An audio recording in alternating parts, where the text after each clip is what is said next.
Good evening, good evening, good evening, good evening.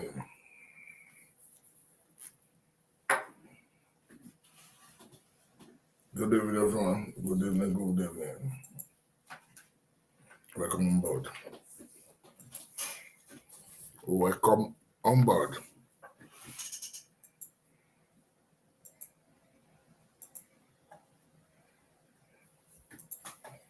Welcome on board, everyone.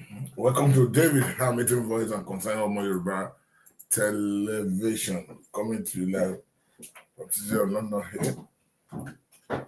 Welcome on board, everyone. Welcome on board. Please share, invite your friend, let them know we're here. Welcome. Please, if you are here to subscribe to our YouTube channel, please can you please quickly subscribe? Now go to YouTube and subscribe. Go to David Hamilton Voice 234 on YouTube and subscribe. Like the page and subscribe, please. And then don't forget to follow us on our new Facebook page, Modern Television on Facebook. Modern Television. Please like the page and follow us there. Welcome, please share. Invite your friend. Let them know we're here. Okay, and to me, local. Okay, I'm on the Mokagba. Mukoni the Mokalejo. Keep that thing work out here. What are you? A couple to return to write to David Hamilton Voice and Concern Yoruba Television. Reality of Idiakas London, be. Èmi ọ̀rẹ́ yín pàdé akọgun Sunday Ọmọlólú akọgun olùwànú kí n gbé káàbọ̀ sórí ètò wa ètò yín. Bí lọ́ọ́ tí wọ́n please ẹ bá wa pín ètò yín káàkiri àgbáyé. Ẹ jẹ́ kí wọ́n mọ̀ pé ọmọ abágun ti wà lórí ètò. Ẹ ṣe gan fún ẹ̀yin tí ẹ ti join tẹ̀lé follow. Ẹ ṣe mo dúpẹ́ lọ́wọ́ gbogbo yín. Ojú ò ní tì yín. Now, ní ilẹ̀ tíṣú ẹ jẹ́ ká bẹ̀rẹ̀ ètò straight away látà ní máa pẹ́ àwọn èèyàn máa bá wa lẹ́nu ẹ̀ lọ. So fún àǹfààní àwọn tí ò bá sí bí lálẹ́ please tẹ́ bá rí kí ni ẹ bá wa share, ẹ bá wa comment and share to your friend, let them know we're here. Ẹ bá comment so ẹ gbọ́ opinion yín ẹ bá feel àyè máa fi rí comment yìí náà. Ẹ bá wa share náà. Ẹ ṣe mo dúpẹ́ lọ́wọ́ gbogbo yín káàkiri. Now, ọ̀rọ̀ nípa ìlú wa, ọ̀rọ̀ Nàìjíríà láì wà lẹ́nu ẹ̀ náà. Láì máa sọ torí pé wọ́n ní tí iná bá tó mú rí ẹ̀jẹ̀ òkè tán lè gùn. Gẹ́gẹ́ bí ọmọ Nàìjíríà rere tí mo dẹ̀ nífẹ̀ẹ́ Nàìjíríà, mo fẹ́ kí ìlọsíwájú bá orílẹ̀-èdè Nàìjíríà. A máa sọ̀rọ̀ pa Nàìjíríà ni. Àwa ò kí ń ṣe adékòdèrè, adélo òyìnbó gbàgbé ilé. Àwa ò kí ń ṣèyàn bẹ́ẹ̀. Tí ó bá ìkú díẹ̀ káàtó fún ìlú wa, ó bá àyàn máa sọ̀rọ̀ pàlú ẹ̀ kó lè dá. Bí a bá fi pé ó kù díẹ̀ káàtó àsọ, tí a bá fi pé jẹ́ ti gọ́ọ̀mẹ̀ntì náà àsọ, pé tí aráàlú náà àsọ pé kó lè dá. Wọ́n ní ìrọ̀rùn igi, ìrọ̀rùn ẹyẹ. Kí mo sọ ìrọ̀rùn igi, ìrọ̀rùn ẹyẹ. So owó gbà náà la máa sọ torí pé àní dákẹ́. Olúwa ló fi láti bí tàwa lé ní iye pé mímọ̀ ṣe wà, àánú Ọlọ́run, àánú la rí gbà láfi wà mítà wà lé ní ìlú tẹ́lẹ̀ wà lé ní náà. Àwọn kan mú ló tún lù ìṣe tí àwa fi ń jẹ lọ́jọ́ tí èdè. Kí ló wá ṣe àwa tí Olúwa ràn lọ́wọ́ wá sí ìlú òyìnbó bí ta ní freedom, ta ní gbogbo ẹ̀ tí a dẹ̀ rí pé nǹkan ọ̀rọ̀ dédé ní ìlú táwa ti wá tí a fi pé kò sí èyí tó kàn wá wà less concern. Àwọn kan tí ó bá jẹ́ àwọn kan tí ò lè mú improvement wá fún wa ìlà máa ń ní time fún. Àwọn kan tí mo fi pé ó yẹ ká mọ ní time fún nínú nǹkan báyìí tó gbé bí ìlọsíwájú ṣe máa bá orílẹ̀-èdè wa ní Nàìjíríà. My brother, my paddy, the one and only bàbá àgbà nílùú London, àwọn àgbà journalist, Doctor, I give you Doctor Olufela Bello. Welcome on board. Welcome, my brother. Frank Bello, welcome on board. Pàdé mi, bàbá àgbà nílùú London, welcome on board. Now, gẹ́gẹ́ bí ọ̀rọ̀ tí mo sọ lọ́wọ́, ìlọsíwájú Nàìjíríà ìlọsíwájú ìtàwá náà. So, àwọn kan tí mo fi pé tó bá kúrẹ́ ká tó nílùú Nàìjíríà, a gbọ́dọ̀ máa fi orí afẹ́fẹ́ tó pé kí ìlọsíwájú lè bá orílẹ̀-èdè wa Nàìjíríà. Ó má di pé gbogbo ìgbà tí àwọn nǹkan tí òṣìṣẹ́ wa láǹfààní yẹn náà máa pín káàkiri orí social media. Mo rántí nǹkan tó ń lọ́wọ́lọ́wọ́ nípa àgbàrá Gabriel. Gbogbo orí social media ó gba orí social media kan ni. Ẹni pé àtúntẹ̀ lá ní ìlàsàdà àtúntẹ̀ mi sọ̀rọ̀ nípa ìmọ̀. Fi pé tàbá ní nǹkan tó bọ̀ káàtó point ẹ̀ ẹ̀ ti tán síbẹ̀ náà nìyẹn. Bọ̀ kí ká gbà bí nígbà gbá torí pé nǹkan tí àwọn nǹkan tí ò ní mú ìlọsíwájú bá orílẹ̀-èdè wa kọ́ lé ẹ̀ka tẹ̀pà síbẹ̀. Àwọn bí orílẹ̀-èdè ti máa dá la gbọ́dọ̀ máa rò. Òun la fi pé lójoojúmọ́ ó máa ń dùn wá pé ìlú wa tàti wá. Ó kù díẹ̀ káàtó. Ìyá mi Fúnkẹ́ ìyá Lájé ẹ káàbọ̀ sórí ètò. Ìyá mi láti ìlú California, àwọn tèmi ní ìlú California. Fúnkẹ́ ìyá Lájé Frank Bello, àwọn tájọ wà ní discipline yẹn. So gbogbo ẹ̀yin olólùfẹ́ David Hamilton, ẹ̀yin tó bá pẹ́ nífẹ̀ẹ́ David Hamilton, bẹ́ẹ̀ ṣe ń wò mí kẹ́ máa wo Fúnkẹ́ ìyá Lájé, kẹ́ máa wo Frank Bello, kẹ́ máa wo Ayọ̀ Ògúndìmú, àwọn tí wọ́n ní jàǹjẹ́ ronú bákan náà. Àwọn tí mo fi pé àwọn tó nífẹ̀ẹ́ dénúdénú tó nífẹ̀ẹ́ ìlú yẹn tó fẹ́ kí ìlú yẹn bàjẹ́. Tẹ́gbẹ́ wọn ò ṣe torí owó. Tẹ́gbẹ́ wọ́n ń dùn wọ́n pé ìlú wọn lórí báyìí. Wọ́n fẹ́ kí ìlú wọn lọ síwájú, ìgbéga wọ́n fẹ́ kó bá ìlú wọn. So gbogbo ẹ̀jẹ̀ máa pẹ́ nífẹ̀ẹ́ David Hamilton tẹ́ bìlí pé olóòótọ́ ni mí pé kí n pè bá wa jẹ́ láfẹ́rẹ́ wá sórí social media. Ẹ máa bá mi lọ wọ́n gbogbo gbà. Ẹ pé máa sọ lórí ètò gbogbo gbà. Àwọn tí ó ń ronú bó ṣe máa dá fọ́mọ̀lá kejì wọn nìyẹn.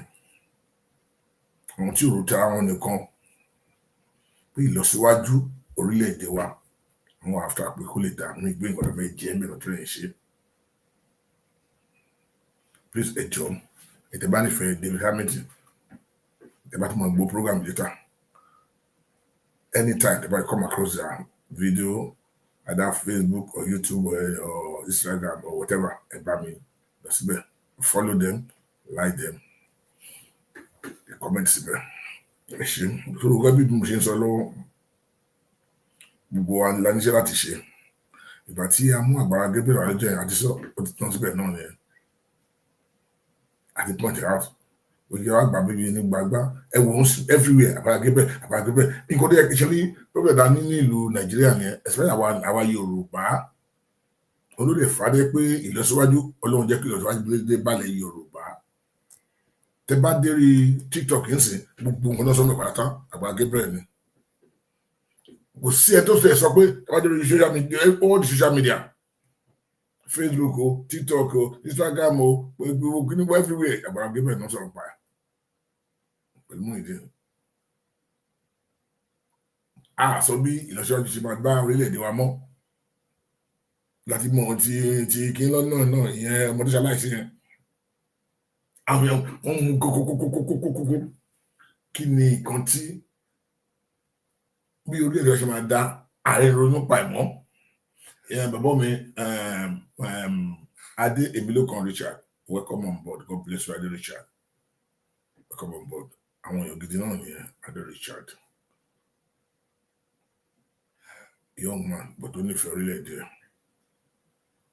Mo tẹ́ fi kún ọjà fún lówó tẹ́lẹ̀ ni. Ìgbà tí wọ́n á get to know him, mo rí pé ọgbọ́n ìkan ṣe fún ìfẹ́ tó ní fún orílẹ̀-èdè ẹ̀ ló ti lẹ́yìn ṣe. Mo rí pé bó ṣe gbé tó kí mo wá bí láti bẹ̀rẹ̀ pé ọmọ yìí àbí wọ́n sọ òṣì fún ẹni. Bí gbé sórí báyìí òye mi kò kí ń sùn torí pé kí ó lè dá fún Nàìjíríà. Mo fi pé nǹkan tó yẹ kí gbogbo máa promote yẹn, kí ká máa promote àwọn gossip àwọn nǹkan tí kò lè kó àǹfààní bá wa. Tí ò ní àǹfààní kan tó fẹ́ kó bá wa. Kí láǹfààní tí ọ̀rọ̀ pé wọ́n ti lo mú ìdílé wọ́n ti bá kan ọkọ̀ àti sọ ẹjọ́ kọ́ ìlú lẹ́sùn wọn. Ẹ ká wá bí ìlọsíwájú ti máa dé bá orílẹ̀-èdè wa ní Nàìjíríà. Let's focus on àwọn nǹkan gidi míì tá a lè ṣe tí orílẹ̀-èdè yẹn wọ́n fi dá. kí ló fà á pé energy tá a ń lò fún àwọn gossip àwọn nǹkan tí ò necessary wọ̀nyí jẹ́ pé ohun bí ẹ máa energy yẹn làwọn àdáwọn lọ́nà ìṣúná pé àlè ló fún energy ká lò fún nǹkan gidi pé improvement máa ó sì máa bá orílẹ̀-èdè wa. Tàbá rí eléyìí tó kù díẹ̀ ká tó ní àwọn tí a fi sí aṣíwájú wa ká sọ pé ìkùlẹ̀ káàtó àwọn ọmọ tó tẹ̀lé wọn náà tàbí pé náà ṣe náà tàbí pé wà á bẹ́ẹ̀ ká point kí ló ṣe ó kí ni the way forward kí la lè ṣe kí ìpínlẹ̀ lè ṣe dé bá orílẹ̀-èdè wa but kó owó kó dáhùn kó interest àwọn èèyàn a máa ń sọ kò tiẹ̀ it's like a cause bí àwọn ṣègbè fún wa ni pé àwọn ò tiẹ̀ ní trend pé kí ìlú yẹn lè gbé kákan fẹ́ bà kan jẹ́ pé ìlú yẹn ti bàjẹ́ Tinubu ti bà kan jẹ́ senator òwe ni wọ́n wọ̀n sorry for my language àwọn nǹkan tí ó dá wọ́n yẹn láti máa promote tó kí ni solution be your solution ṣé àti ẹ̀ ń ronú díẹ̀ pé àti ẹ̀ ń jókòó báyìí pé okay now ìlú ti rí báyìí kí ni kan dá lè suggest fún gọ́ọ̀mẹ̀ntì gbogbo ẹ̀ náà rí náà gbogbo ẹ̀ náà rí táyì suggest fún gọ́ọ̀mẹ̀ntì okay let me bring my own suggestion fún gọ́ọ̀mẹ̀ntì pé báyìí lè prove nǹkan lélẹ̀ báyìí lè prove nǹkan lélẹ̀ okay ẹ wo orúkọ ni mo fẹ́ sọ lálẹ́ yẹn sí nípa Ajero bọ̀bọ̀ Ajero yẹn ìjọba Ajero náà sí Ajero náà ni bọ̀bọ̀ tí ṣé òun ni ìjọba Ajero ni bọ̀bọ̀ labour kìnìyàn ṣé òun ni má lọ sọkúsọ sorry o jẹ́ pé mo miss it together ẹjọ́ ọlọ́run létí náà Adéríṣà di ṣé òun ni ṣá òun ni labour kìnì o ó jẹ́ pé mo miss it together ni o tó wà ní labour NSC check it for me ẹ bá mi rán mi létí ṣé òun ni kí wọ́n lọ miss it mọ́ ti labour party òun kí wọ́n lọ miss it mọ́ ti labour party ó jẹ́ pé ti labour party mo lọ miss it mọ́ I'm talking about labour leader. If I miss it, I will change it immediately. But Labour Party, Labour leader, pẹ̀lú NSC. Kí ni Labour Party ti politics mọ̀ sọ? Party Labour leader Nigeria mọ̀ sọ. Joe Ajero, not Julius. Sorry, it's Joe Ajero. God bless you, Ade Milokan. I'm going to say that to pay. Joe Ajero, yes. God bless you. You see this young man. Oh, what a lot. To the only fair. We forget. We need all these young ones. We can't know what we got with it. Joe Ajero. Labour Congress leader. I see this man as ẹni pé ó mọ̀ ó wá pàṣẹ ó mọ̀ pé ó fẹ́ bring àwọn aráàlú against the government gbogbo nǹkan tó ń ṣe nìyẹn tèmi ṣe rí sí lágbà tí Tinubu government débẹ̀ pé kó bring the government down ó wá ń lo tó jẹ́ party kìíní ó wá ń lo everything all the avenue but àwọn kan tó fi gbé wọn tó mọ̀ pé kò lè possible ló ń tì sí gọ́ọ̀mẹ̀ntì láti fi ṣe pé instigate aráàlú against the government. Àwọn gọ́ọ̀mẹ̀ntì náà ní ẹ̀bí tí wọ́n rẹpẹtẹ o with am coming there tèmi náà ń bọ̀ lórí ìjà gọ́ọ̀mẹ̀ntì o but láti gbà tí máa ti jẹ́ NSC leader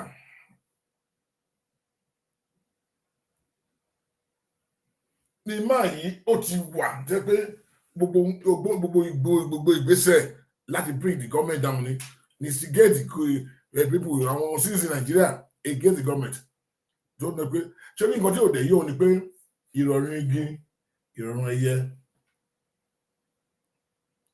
ìrọ̀rùn igi ìrọ̀rùn tí bá àwọn kan ti ẹ sọ pé they should continue with the strike they continue with the strike kí wọ́n gbà tí ìlú bá bàjẹ́ gbogbo ló máa fẹ́ ti ìwọ́n tó rọ pé kínní ṣé ẹ̀rí kò tó wà fún Somalia à ń sìn ní ta ló mọ̀ kó tó máa kàn àwọn kan dáàbò ní Gaza àwọn kan dáàbò máa tó wọn kàn all this nonsense pé ọ̀sẹ̀ tó gbàdúrà kí ló ń bàjẹ́ ní ètò ẹ̀sán wọ̀nyí pé ẹ̀fẹ́ bí gọ́ọ̀mẹ̀ntì àti gbogbo pé èyí kan tí gbàgbọ́ kan bí ìlú bá bàjẹ́ a ní ká gbàdúrà kí ìlú dá gọ́ọ̀mẹ̀ntì ní fọ́ọ̀tì tó wọn rẹpẹtẹ tá a máa sọ gbà ẹ̀ kò kí ni pé ká tó wá fún wa ẹ̀dá wọn fi ba nǹkan jẹ́ kí àwọn ọmọdé pé tó bá tèmi ti wọlé àgbọ́dọ̀ ba nǹkan jẹ́ ṣáà ni This guy I see as enemy. Imuri as enemy in Nigeria. Joe Ajero. Let me share that my opinion. I see this man as an enemy of Nigeria. Let me share it here. Need any apology from. Let me share it here because me really invite that but government is just want to bring the government bring it down and come and instigate the against the government. That's the way I see this man, Joe Ajero.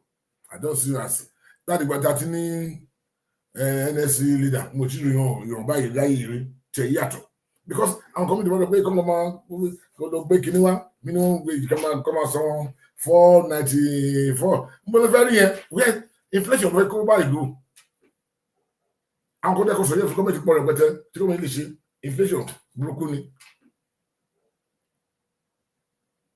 Oh, I want security, our private canoe, our state so 88,000.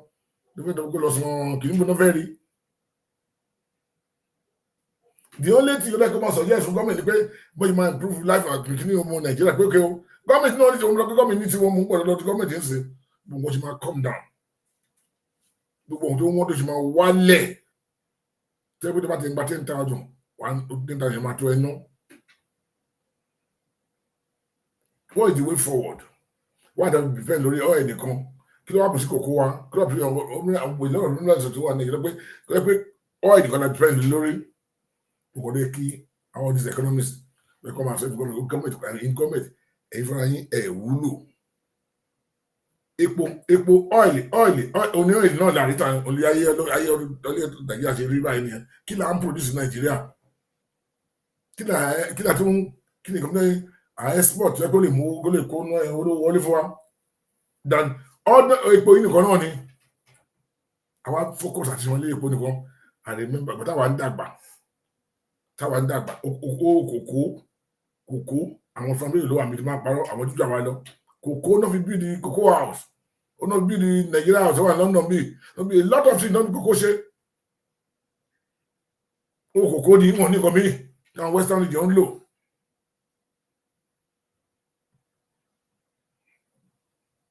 A lot of it on Western Union, television, the first television in Africa, the University of Global, a lot of it don't share like better. Oh, Coco, no be there. Liberty Stadium, Bubon Come, oh, Coco, money coming, and that region is moving. Can you please help me to share this program, please? About me share more. I'm share if I want you, and be please. Thank you. Education, God bless you, my brother. Education, one bear. Education, but our government will fail. You know, won't fail. And then you have to go about that by fail. I thought about on the failure. So the way for the solution like I'm once is not key. And one thing I'm going to bring the government down on my one. I see this Joe Ajero as enemy. It means so. I see him as enemy of Nigeria because if you are not enemy of Nigeria, you know you pay command position that instigate around against the government. And then Babu and the government no papa. See, I'm not see that too. I'm talking to governor shit I'm still shit I'm coming there no lórí.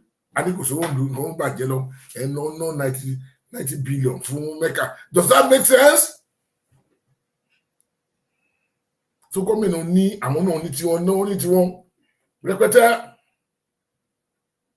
So make sense ni oil subsidy ó ti wà ó yẹ kí government fún àwọn lára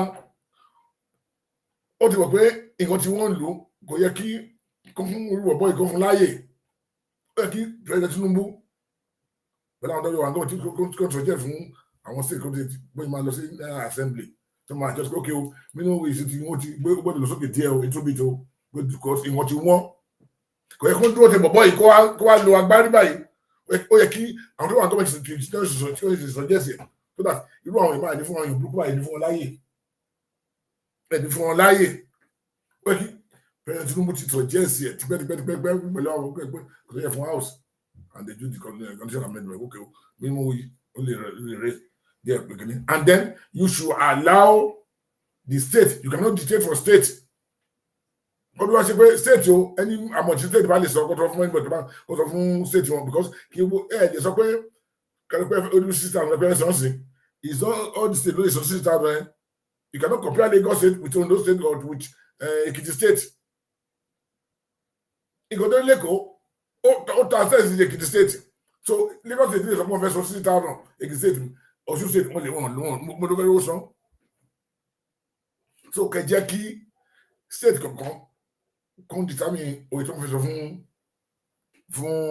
state wọn tó máa sọ fún mẹ́rin ìpín state wọn but the federal ẹni bá ṣiṣẹ́ ní federal kìíní lè ti ṣiṣẹ́ ní ministry òyìnbá 60,000 lẹ́fẹ̀ẹ́ sọ fún wọn ẹni tó bá lọ́ọ̀kì tó wọ́n wọ bẹ̀rù mẹ́ kí wọ́n sọ pé wọ́n discriminate against no wọ́n discriminate against anybody tó wọ́n lè gbé pé wọ́n discriminate against àwọn kan and ministry no pé the same ilé náà no bẹ́ẹ̀ kọ́ ní ìlú ìpapà àwọn kan ṣe ní test school jẹ́ pé they are graduate àwọn kan ṣe McDonald àwọn kan ṣe bí tó dáa pé wọ́n lè jura wọn lọ so tó bá lọ́ọ̀kì olú owó iṣẹ́ tó dáa ok ní Nàìjíríà dáa sọ́ọ̀sì pápá ó lọ́ọ̀kì náà ní Nàìjíríà dáa sọ́ọ̀sì ṣé àwọn míì wà ní oil company jẹ́ pé owó tó ń gbà jẹ́ pé they are graduate àwọn pẹ̀lú àwọn ọ̀rẹ́ wọn jẹ́ graduate ní ọ̀rẹ́ wọn ṣe teacher owó tó ń gbà kò tó tẹ wọn tó ṣe ní oil company òṣìṣẹ́ tó ṣe ní central bank àwọn company ńláńlá míì owó tó ń gbà kò tó ti àwọn yẹn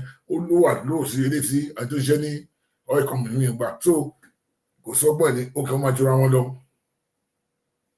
báyìí dá ayé nìyẹn so kí ti federal owó tó bá lọ́ọ̀kì máa ṣiṣẹ́ pẹ̀lú federal government bó yí báyìí ní kọ́kà pẹ̀lú yí báyìí ní bí yí federal àkàn jẹ́ kí state ní agbára lórí nǹkan tó pé èyí state yìí kankan ẹ lọ decide ètò ìlẹ̀ wáwù state mi kò lè fọ́n wáwù state mi sọ pé ń tẹ̀fẹ́ sọ ju minimum wage kọ́ wá lówó ẹ̀kọ́ sàn kò sí ìkọ̀dọ̀ bá dì náà nísìnyí ṣèbí kí ní mo gbẹ́gbẹ́ Ẹ̀dó state lọ́kọ́ fẹ́ sọ Ẹ̀dó state náà fẹ́ sọ 70,000 sí bọ̀ sí yẹn mo fi pé ìyẹn bí wà tó tẹ́ mi that man mo rí lórí kó ó ti ń sọ̀rọ̀ tẹ́lẹ̀ bò mo rí pé bí kò fẹ́ lé trap fún the incoming government tó ń bọ̀ ń bẹ̀ ni because you are about to live there or it's 70,000 so ṣé o lè ṣe ìṣe ìdílé 70,000 torí pé òun kò tó fẹ́ kó ń bẹ̀ orí ìṣe bí a mẹ́rin lóṣù mẹ́rin lókù tó fẹ́ kó ń bẹ̀ orí ìṣe o lè sọ fún àwọn tó díẹ̀ tó fi wà mẹ́rin but ṣé government tó wà ń bẹ̀ ṣé o máa lè sọ ṣé o máa lè continue to don't start what you cannot finish but kí n pé ìkàlẹ̀ lòmíì àwọn lòmíì ìkà ni wọ́n tọrọ pé ẹ fẹ́ kú ń bẹ̀ o bọ́ ẹ rò pé kí n lè má bọ̀ síbẹ̀ ìfẹ́ o kí n lè wàhálà lẹ̀ fún ẹni tó ń bọ̀ ń bẹ̀ lọ́la bí Buhari ṣe lé wàhálà lẹ̀ fún Tinubu sí tó fi Tinubu forí fáǹsì bí Buhari ti lé wàhálà lẹ̀ fún Tinubu sí ẹjọ́ ẹ̀yin èèyàn mi tẹ́wà lórí bíi òfòlọ́hùn bẹ̀yìn ẹ tẹ́ bá wọn gbọ́ program yìí létà ẹ tẹ̀lé mi ní orí TikTok mi torí pé la máa ṣe program sí program pé Facebook ń ṣe ibi tí ẹ máa ṣe program mọ́ gbogbo ìwọ́n ti wà lórí TikTok torí Facebook ti ba nǹkan jẹ́ pé ìgbéraga ti pé Facebook wọ́n ti ba gbogbo nǹkan jẹ́ kò sí point pé ọmọ àwọn ìsàmì lórí Facebook ẹ tẹ̀lé mi lórí TikTok akọgun David Hamilton ẹ fọ́lẹ̀ mi bí la máa ṣe program akọgun David Hamilton ẹ jọ fún gbogbo ẹ̀yin tí a bá gbọ́ program yìí lẹ́tà ẹ fọ́lẹ̀ mi bẹ̀rẹ̀ àwọn ọmọ program púpọ̀ jù because Facebook yẹ pé akọ̀wọ́n ti fẹ́ pọ̀ jù ó bẹ̀rẹ̀ pé kí èèyàn kó gbé akọ̀kan ní ọmọ akọ̀kùn devamity máa kọ́ síbẹ̀ sí máa fi sórí bẹ̀ fún yín ẹ tẹ̀lé mi lórí akọ̀kùn devamity ẹ fọ́lù mi bẹ̀ so torí TikTok èèyàn mélòó ti wá sórí Facebook wọ́n sì lọ́rùn lọ sórí TikTok náà ló pé ìgbéraga Facebook ti pọ̀ jù wọ́n ti wọ́n ba kíní ẹ̀ jẹ́ so kò sí pọ̀ kí nǹkan wé sára náà lórí Facebook. A lot of people now they want to buy losing TikTok they buy a lot of people so cause the point ẹ follow me lórí TikTok mi akọgun David Hamilton lórí TikTok ìgbẹ̀lá máa ṣe wọn move so thank you Mr. Ade Emilokun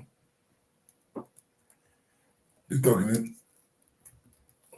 máa type síbẹ̀ sí so ìgbẹ̀lá máa ṣe program tó pé so gbogbo ẹ̀yin tí ẹ̀ bá ní TikTok ẹ lọ download ẹ lọ TikTok lórí kíní yín ìgbà máa ṣe program so torí ibẹ̀ ni gbogbo fanbẹ́lì mi mọ̀ bàbá àgbàlagbà ẹ bóyá wà lórí TikTok you have to go and do TikTok o there is something kò sí nǹkan lórí Facebook mọ́ ọjọ́ mi tó fún yẹn TikTok you everybody wants TikTok ni o.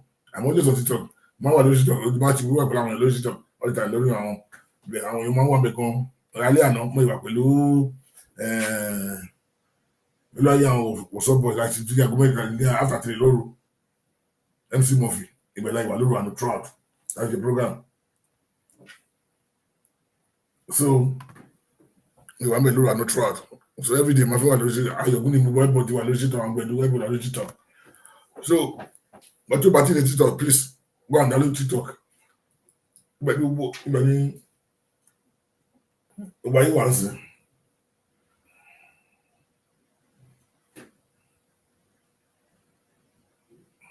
Yes, TikTok is. I'm telling you, TikTok is the best now. Only is the best now. I'm telling you, Facebook, you want the phone go, Facebook phone go. Unless because TikTok, you see, if everybody be, that one you want to call Facebook don't. What was it? All the block in me like what you want to talk what the block in so can you point me on what I do. Yes, TikTok me on page right.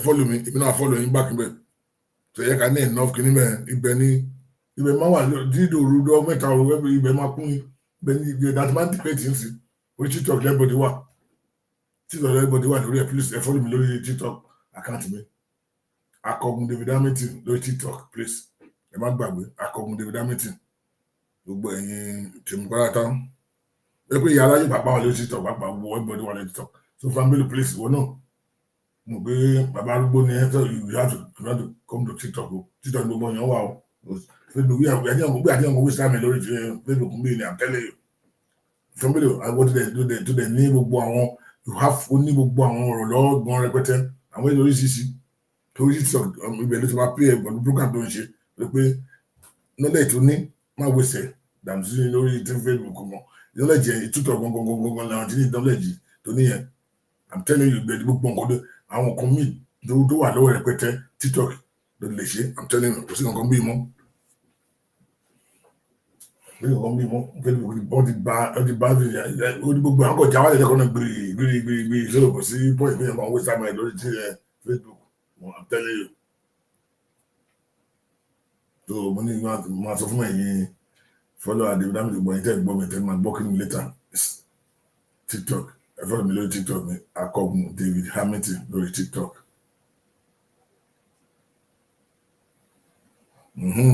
Well, open it, Bello, follow me and follow me back there so we can be doing program there. Ade gbogbo alo one be. Ade mi look at everybody one be. Ayo good in about the program there. Do everybody, if everybody wants it. Every night, ayo, everybody know how much program there, but do how much program there. Everybody wants it. So nobody's everybody everybody try to talk.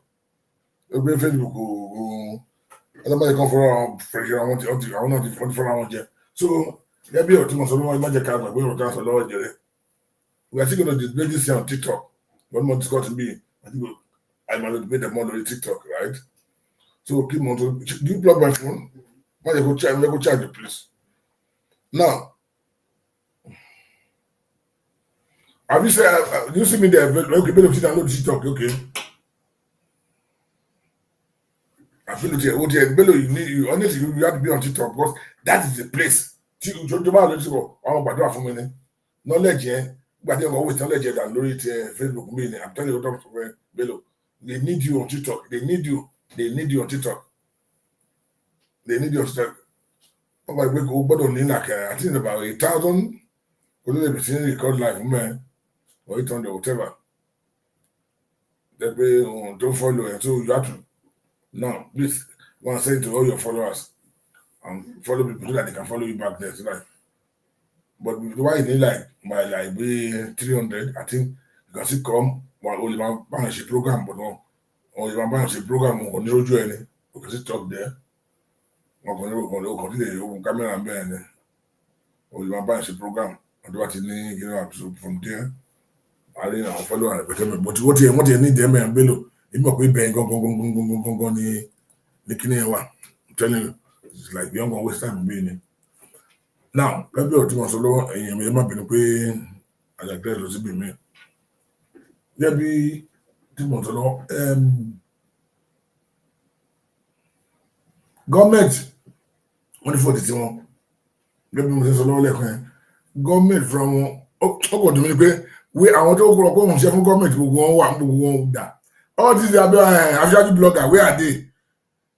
àwọn tó kọ̀ àwọn aṣáájú blogger ìdílé ìlú ní ṣé wọ́n ti mọ àwọn tó kọ̀ àwọn ọjọ́ tó kọ̀ àwọn aṣáájú blogger níta ìbẹ̀rẹ̀ ṣé wọ́n ti mọ ọkàn pa òṣèlú ṣé wọ́n ti mọ ọkàn development pé ìjọba dé bá Nàìjíríà jẹ́ pé majority lọ sí aṣáájú blogger dáàmì ẹ̀ ìjọba kò fẹ́ yẹ lọ́jọ́ yẹn wá lọ́bẹ̀ tó pé wọ́n fi pé olówó wọn fún wọn lówó dáàmì ẹ̀ wọ́n rush lọ́bẹ̀ torí olówó wọn ni ìsọdà pé wọ́n rí mọ ọkọ̀ lọ́n lọ join tó pé wọ́n fi pé olówó wọn fún wọn lówó dáàmì where are they now today to come and defend pé wọ́n tẹ̀lé pé gọ́ọ̀mẹ̀ntì ṣe gọ́ọ̀mẹ̀ntì báyọ̀ pé aṣáájú ò bá tó wọn tó ń bú aṣáájú pé kìíní ìgbọ́n tó àbúlẹ̀ iye fọ́ọ̀tà aṣáájú mo wí ẹ̀sìn aṣáájú bloggers today torí pé wọ́n lọ ọbẹ̀ tàmí wọn ò tiẹ̀ mọ̀ tí wọ́n lọ́bẹ̀ lọ́bẹ̀ tó pé nǹkan tó fẹ́ kàn fẹ́ jẹ lásán lọ́bẹ̀. Thank you adéyẹmí lókàn thank you kọ́kọ́ fẹ́ jẹ lọ́bẹ̀ tàmí ẹ ló kó àwọn lọ́dọ̀ wá sí olóòmọ tàmí ẹ mo lè sọ mo ní olóòmọ tí Tinubu bá débẹ̀ olóòmọ fẹ́ lè máa Tinubu for 1 or 2 years olóòmọ máa ṣojú àmọ́ àmọ́lẹ́ àmọ́kàn náà pẹ̀lú gọ́ọ̀mẹ̀ntì ni president of a nation every voice ni ló àkọjá ìyàwó àtọmọ ẹ àwọn tó lè rí ní àbí sí ọ̀sàbótán tó lè yí sí àti rí nìyẹn pẹ̀lú adc ẹ̀ ó tán wà á ti rí president every voice ni ó gba àwọn close friend àpàdé ẹ̀ àti dáná àṣìbá ìkan tó rí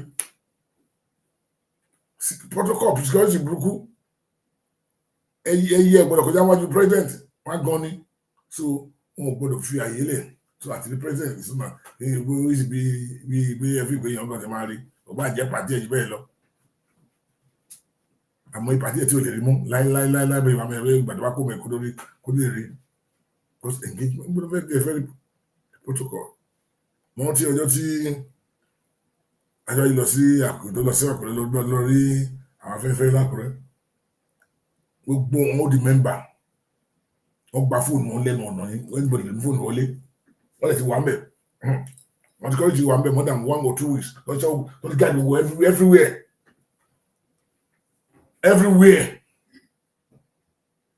tí wọ́n nù pé president bọ̀dẹ̀ rí àwọn wọ́n ti wà everywhere wọ́n fẹ́ wọlé òòlè wọ́n gba fóònù everybody kí ló ń jẹ́ wọ́n fóònù wọlé kẹ́ wọ́n gba fóònù everybody ní kò sí big man kan gbé pé fóònù sí ní òbá àjẹbà bá kíní kan pé wọ́n ti bí mo olè wọ́ bẹ́ẹ̀ àti orúkọ ìbálẹ̀ sínú kíní ẹ̀ you cannot enter the country because méjì olè wọ́ bẹ́ẹ̀ gbọ́ mo yà ọ́ sí bẹ́ẹ̀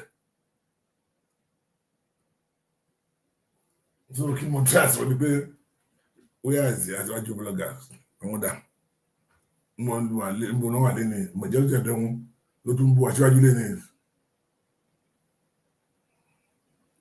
majority of them ló bú aṣíwájú pé ó ti wò yé wọn kó tó tẹ́lẹ̀ lọ́bẹ̀ kò yé wọn táìmì ẹ̀ kó tó tẹ́lẹ̀ lọ síbẹ̀ kò yé wọn wọ́n fi bóyá owó lọ́nba lómi lè fi owó náà tẹ́lẹ̀ lọ́bẹ̀ owó nǹkan tó fẹ́ jẹun tẹ́lẹ̀ lọ́bẹ̀ ìsọ pé wọ́n rí confuse pé bóyá kíní kan wọ́n wà kí sọmọ pé the government there will be a mistake along the line but now it's too early to condemn government bíi ti àwọn Ajero wọn mímọ́ wí ìsọ̀rọ̀ pé fẹ́ ṣe wọ́n ló ń fẹ́ rówó sọ ìwọ́n ti bàjẹ́ tẹ́ pé àyàn tó wọ́n tó but government rẹ kó ti jáde kó jáde jáde pé ókè o epo tí wọ́n ti wọ́n o dey expect pé kọ́ ìgbé lórí sáré yẹn ó bá tẹ̀ pé 10,000 táìmì wá fi lé lórí àwọn appreciate ẹ̀ta ìjọba nínú assembly kẹ̀kẹ́ change ẹ̀ta ìgbókè o tó change o tó pé wọ́n ti wọ́n o ẹ̀ka fi 20,000 lórí o ẹ̀ka fi 20,000 lórí o ní táìmì kẹ́lẹ́ ṣe báwọn lè bá tẹ̀ ajáde ń sìn wọn lẹ́nu rẹ̀ pé gọ́ọ̀mẹ̀ntì try o gọ́ọ̀mẹ̀ntì try pé gọ́ọ̀mẹ̀ntì mọ̀ pé wọ́n ti wọ́n o but why must you wait until tí àwọn ilé ìṣẹ̀wá jáde so gọ́ọ̀mẹ̀ntì náà wọ́n ní fọ́ọ̀tì tí wọ́n lè mọ àwọn tó kó kúrú àwọn tó kàn wà ń bẹ̀ they cannot advise the government mélòó Tinubu fún ẹ̀dùn tó fẹ́ dá nìkan rò wọ́n pápá dá òṣìṣẹ́ ọ̀nà kan gbé gbogbo ètò ọ̀nà kan máa tó rí gbogbo kan níbẹ̀ wọ́n ti máa renovate ilé vice president wọ́n ti máa kó 90 billion lọ sí kínní ìyẹn ló wà lórí wọn ìyẹn ló wà lórí wọn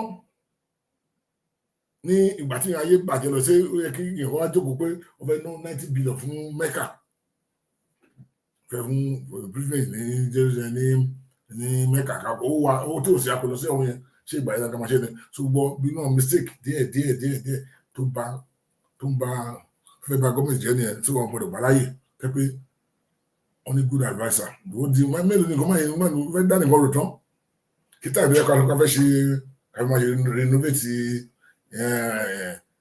kíní kan ilé VP office káwá gbọ́dọ̀ ti wà ní budget a lè sọ̀rọ̀ a lè kọ́ ilé náà síbi ká kọ́ pé owó yẹn kálọ̀ ó ní mọ̀ ṣe ní assembly tó lè ṣẹ́dọ̀ pé no lóòótọ́ a lè fi budget pé a máa renovate vice president house o pé but now a máa sọ̀rọ̀ ní ajẹ́ká lówó yẹn fún community pé no this time around around wà bọ̀ pé yes ẹ kí à ń pa wọn around wà bọ̀ pé ẹ kí à ń pa wọn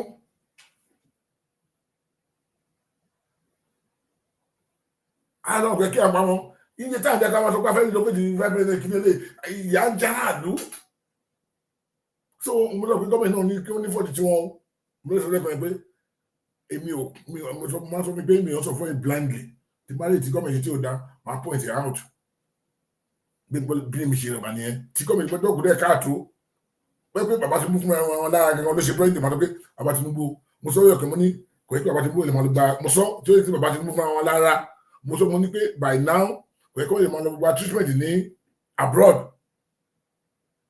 mo sọ fún bàbá Tinubu but at the same time tí wọ́n yẹ kí wọ́n kù dẹ́ káàtó náà máa tó bá pọ̀ ní jáde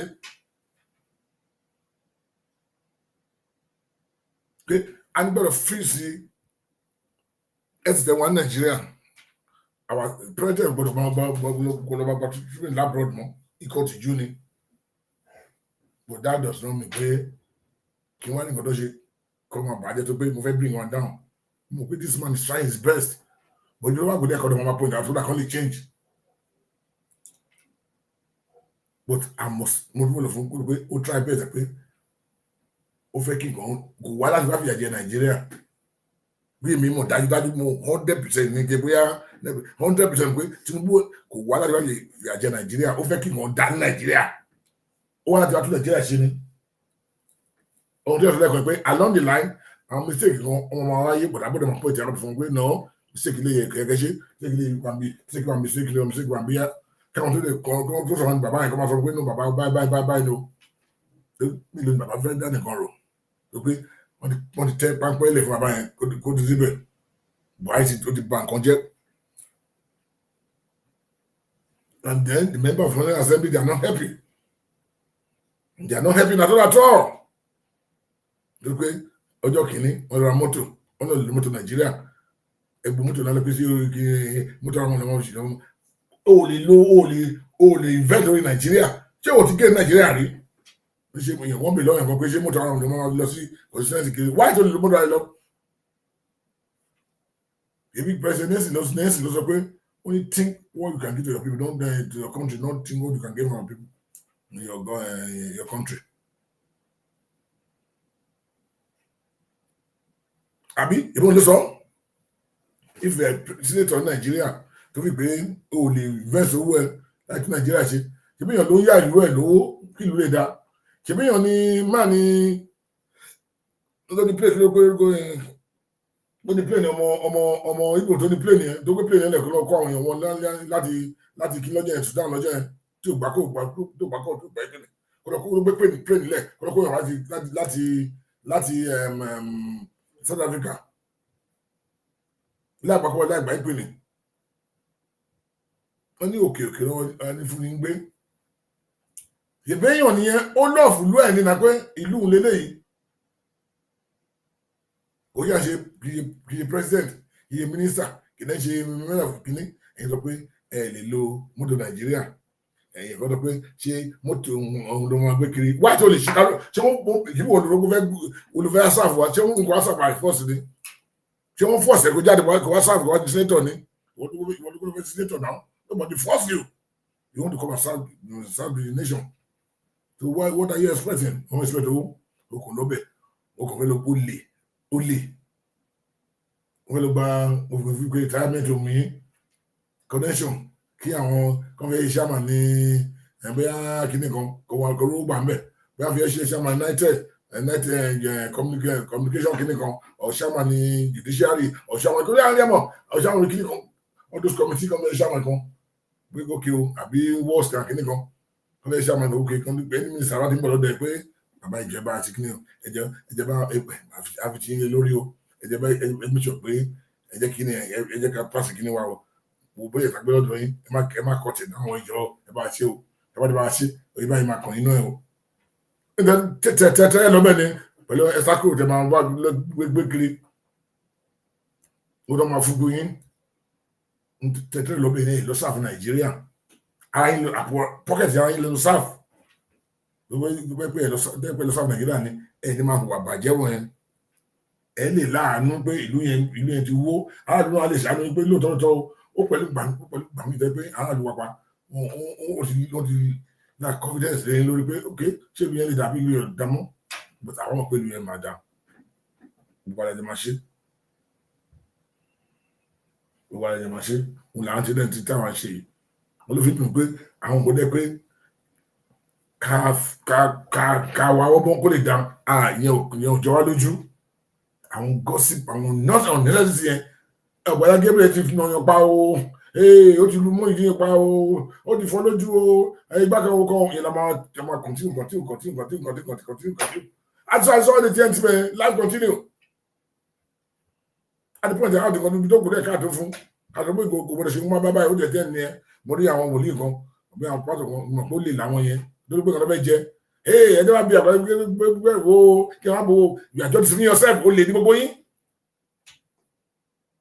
inside pé kó lè gbá kankan ẹ gbàgbé àní kí kan die down ẹni pé nǹkan fẹ́ bí wo àbáwọn fún rẹ̀ wo sọ̀rọ̀ wà ẹ sọ bí tọ̀rọ̀ wà ẹni pé nǹkan fẹ́ bí wo ẹni pé ó lè ní gbogbo yín ẹ̀yin náà gbọdọ̀ ti ń jẹ́ ni ẹ má lè wáṣẹ́ ṣe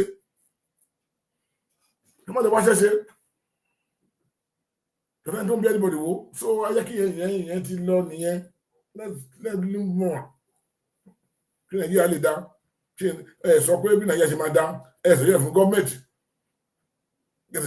pé ok ẹ kà ṣe báyìí kẹ bá wọn jọ Ajero yìí kẹ bá wọn wípé ẹ jáwọ́ ní nǹkan tá à ń ṣe yìí ìkànnì mílíọ̀nù wèé ìtẹ́gbélẹ̀ yìí kò sí mọ́ ìfẹ́ sàn gọọmenti náà yìí náà ẹ bá máa improve life of Nàìjíríà ẹ jáwọ́ ní pé ẹ invest lórí àwọn nǹkan ọ̀gbìn ẹ fẹ́ lórí nǹkan míì irú kòkó wọ̀gàn míì kẹ́ invest lórí ẹ fẹ́ lórí production ní Nàìjíríà kó yàtọ̀ àlá lè máa export nǹkan sí jáde a lè máa rówó ká má dìpẹ́ lórí ẹ̀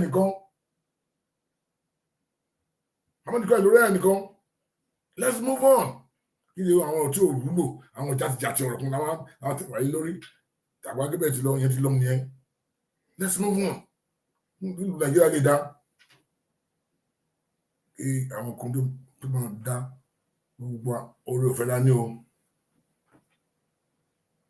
Hey, my princess, welcome on board, my darling princess. God bless you. Welcome on board, my princess.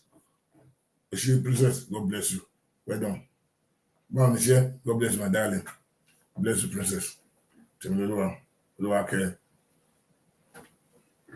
Bí nǹkan ṣe máa dá, bí ìlú ṣe máa dá,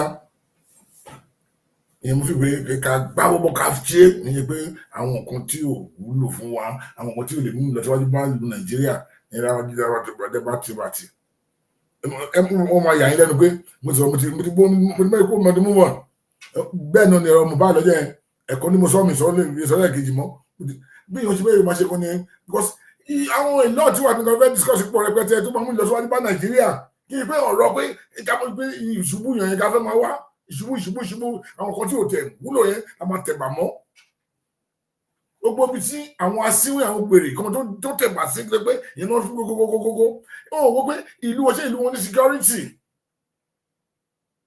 ṣé ebi ò pa àwọn èèyàn ṣé àwọn tó yàn sí gọ́ọ̀mẹ̀ntì yàn yìí ṣé wọ́n ṣe dáadáa kí ni improvement tó lè bá kí lè advice gọ́ọ̀mẹ̀ntì àwọn tó wà gọ́ọ̀mẹ̀ntì tó mọ̀ ṣe dáadáa báyìí ìlú ṣe máa dá iye gbogbo ìlú kí ló tà máa dẹnu kọ orúngún mẹ́rin dá pé àwọn nǹkan tí ò ní ẹ̀tẹ́tẹ̀ lórí pé ìyẹn ló máa ń jọ wá lójú ẹ máa tẹ̀ bàtì tẹ̀mọ́tì bẹ́ẹ̀ ń ṣe lè bá 1,000 kìíní a máa ti kọ́ pé yes àwọn Gabriel yẹn ìgbà kan wọn náà múlù kí nípa ni mo bá kìíní kan wọn tó yàwó kan orúkọ tó dẹ́sẹ̀ sí wọn ló máa jọ wá lójú ìlú dẹ̀ ń bàjẹ́ lọ everyday ìlú ń bàjẹ́ lọ everyday how to move and wo pé kí la lè ṣe there's a lot tí wọ́n ta lè tí gọ́ọ̀mẹ̀ntì òmùtálẹ́ àlè sọ gọ́ọ̀mẹ̀ntì báyìí ni pé gọ́ọ̀mẹ̀ntì ẹ ṣe báyìí bí mo sọ lọ́wọ́ sùn nípa Ajero yẹn pé mo rí pé àsẹ́nìmì mo rí èmi rí àsẹ́nìmì tó wọ́n instigate àwọn aráàlú against the government láti bring the government President Bola Ahmed Tinubu láti bring it down lórí pé èmi rí pé ọkọ̀ partitions lórí pé ọjọ́ tí òbí òsì wọlé ọ̀dìgbà ẹni inú ẹ̀ ti dùn ó ti wọ́n gbogbo everything láti ba ìlú kò fẹ́ nìkan tó dáadáa gọ́ọ̀mẹ̀ntì gbogbo àwọn tó ṣiṣẹ́ before him wọ́n ṣì wà báyìí náà ó débẹ̀ ló bẹ̀ sí ẹ̀mọ̀ ìṣúra kìí ṣe nígbà débẹ̀ ni ṣé èèyàn nìyẹn ẹni mọ̀ pé enemy Nàìjíríà ní Ajero ẹni mọ̀ pé enemy ni because what's the solution mo fẹ́ kó ti rówó 449 kìíní 90 kìíní òkúrò pé mo fẹ́ kó ti rí 494 mo fẹ́ kó ti rí mo fẹ́ kó ti rí.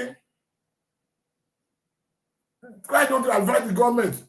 Bó ti máa ṣe gbogbo lẹ́yìn tó máa gbogbo government kó máa dáhùn gbogbo irú ọ́ìlì gbogbo tá a máa yọ ẹ̀ta insecurity ká máa takú insecurity wọ́n ti gbogbo kí wọ́n lè wálẹ̀ kí náà lè stabilize gbogbo wọn lè wá òkè kí wọ́n ti gbọ́n bá ti wálẹ̀ ó bá ń gba 20,000 bọ́ 30,000 wà owó yàtọ̀ ẹ̀ná price control lè wà mo dẹ́kọ̀ wọ́n àfẹ́ gọ́ọ̀mẹ̀ntì pé gọ́ọ̀mẹ̀ntì ẹ fèlè ní báyìí ẹ ṣe báyìí ẹ ṣe báyìí ẹ ṣe báyìí ẹ ṣe báyìí ẹ ṣe báyìí ẹ ṣe báyìí ẹ ṣe báyìí báyìí kẹ́ 40,000 ẹ̀ ń tọ́ fún ráyè àti wọn ná tí kò máa wálẹ̀ tí cement ọ̀tà ní kí ló já wálẹ̀ tó ara bó ṣe wà tẹ́lẹ̀ epo tí epo jálẹ̀ pé epo jẹ ìgbẹ́ 100 naira ní àbí 200 naira ní tó bá lè já wálẹ̀ wọn kọ́ mẹ́kẹ́ jẹ́ kí gbogbo ẹ̀ lọ́lẹ̀ kí náírà di kíní so kí náírà appreciate ọ̀nà olè gbà tí wọ́n fi appreciate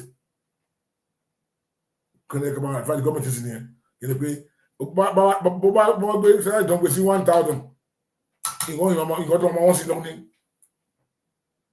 tó ọjọ́ Ajero mọ̀ dájú Ajero ṣe enemy ló jẹ́ kọ̀fẹ́ instigate aráàlú àwọn ẹgbẹ́ ẹ má gbà pé kọ́kọ́ sínú wọ́n gbà kọ́ jẹ́ ní tó bá ṣe gbogbo alájà máa jẹ́ ọdún gbàdá máa jẹ́ jìyà ṣó ní ìlú mi tó náà fẹ́ lọ ní the animal ṣó ní ìlú mi tó fẹ́ lọ ní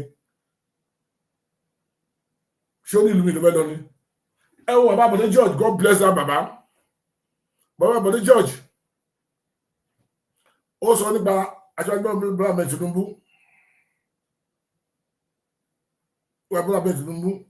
ẹ mọ̀ pé bàbá Bọ̀dé George bàbá Bola Ahmed Tinubu wọn ń ṣọ̀rọ̀ bí mi ò yí ṣọ̀rọ̀ bàbá Tinubu ní Bọ̀dé George náà ṣọ̀rọ̀ Tinubu but ìlọsíwájú Nàìjíríà ló mọ́ta fẹ́ mi it's not about mo jẹ́ ọ̀rọ̀ yẹn kan mo ní ọmọ pé mi ò ṣọ̀rọ̀ bàbá Bola Ahmed Tinubu pé èmi gangan máa ń kí láti mo lórí ètò yìí tẹ́lẹ̀. nísìn wọ́n pè lọ́wọ́ bàbá Bọ̀dé George nípa ní Arise nǹkan tí àwọn Rufai jẹ́ pé àwọn Rufai yẹn ṣe mọ̀ pé àwọn yẹn mi ò gbọ́ mọ Yorùbá gidi ní Rufai yẹn á fi Yorùbá lè máa kà fún because àwọn ìbàjẹ́ ni kò ní kò tó dá ní gọ́ọ̀mẹ̀ntì láti gbà ojú ẹ̀ máa wálẹ̀ ta máa ń tà tí àárín nǹkan tó dá ta máa ń bàjẹ́ nígbà ní ilé ayé fẹ́ dá I look at that boy Rufai torí bí ẹranko yẹn. Good morning, Chief George, and welcome to the morning show. It's always my pleasure to be with you guys. Good morning, sir. Thank you for joining us. Well, quickly, I think the matter is fairly straightforward. Thank you. Yeah. Your assessment of 1 year of President Tinubu. Oh my God, in office, and also the performance of the ministers who have been with him for about.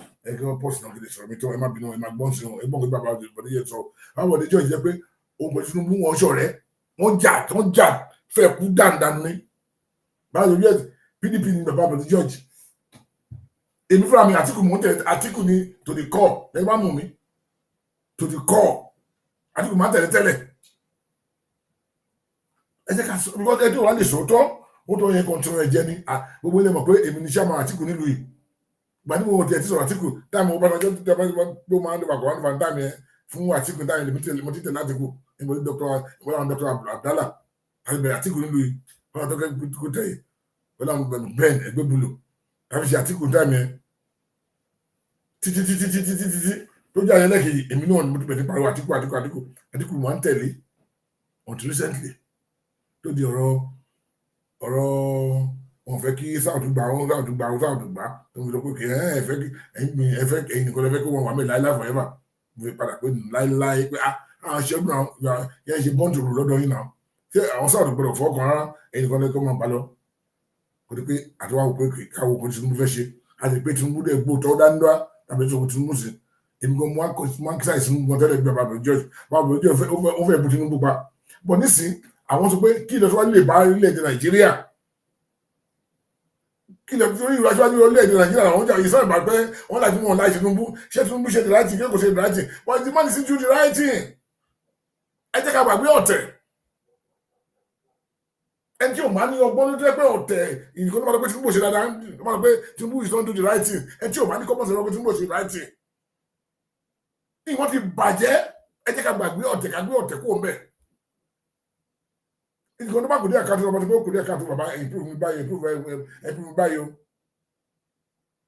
èmi ní mo lọ pé Tinubu kọ́ máa fi lẹ̀kẹ́ sí Tinubu ní kọ́ máa fi lẹ̀kẹ́ sí Somalia and deal àwọn adé ìṣàlẹ̀ náà ni adé ìṣàlẹ̀ wá sọ́dọ̀ mi pé ọmọ wa ní Tinubu jẹ́ ká fi ilẹ̀kẹ̀ ọmọ ní orí ẹ̀bẹ̀ ká fi lẹ̀kẹ́ ọmọ lèmi mo no Tinubu mo ní kí ọmọ ọba ní ọmọ àti ìgbà wúlò fún wa ká fi lẹ̀kẹ́ sí ọmọ Somalia ẹ̀kọ́ ọmọ Somalia ló bá wúlò fún wa ní mo ní kò ní mo ti búté òṣùmá Yorùbá mo fẹ́ bú bàbá Tinubu pa lórí ètò yìí wọ́n ní pé kí ló ṣe fún mo ní ìwòsàn ọkọ fún mi mo ní pé ó ti sọ̀rọ̀ ní orílẹ̀ Yorùbá bọ̀ dáta mi mọ̀ pé bàbá ní strategy tó ń lò pé ọgbọ́n àti gbàgbà ni bàbá ń lò ní táìmì yẹn wọ́n ti mo ṣe àárẹ̀ pé má yí mọ̀ ọ̀kọ̀ tó ń ṣe o tẹ́ kó súnmọ́ wa Yorùbá tàn ní agbára oníkan lọ́wọ́ bọ̀ mo búyà ti bàbá yìí lára létà mo rí bàbá yìí gbé dání sí mi pé òótọ́ ló gbé dání kò gbé irọ́ dání yàtọ̀ ohun gbọdọ̀ tó lè fi ṣe wọ́n ti bàjẹ́ Buhari ti tẹ́ pé wọn láwìn kò sí pọ̀ nǹkan lẹ̀ mọ́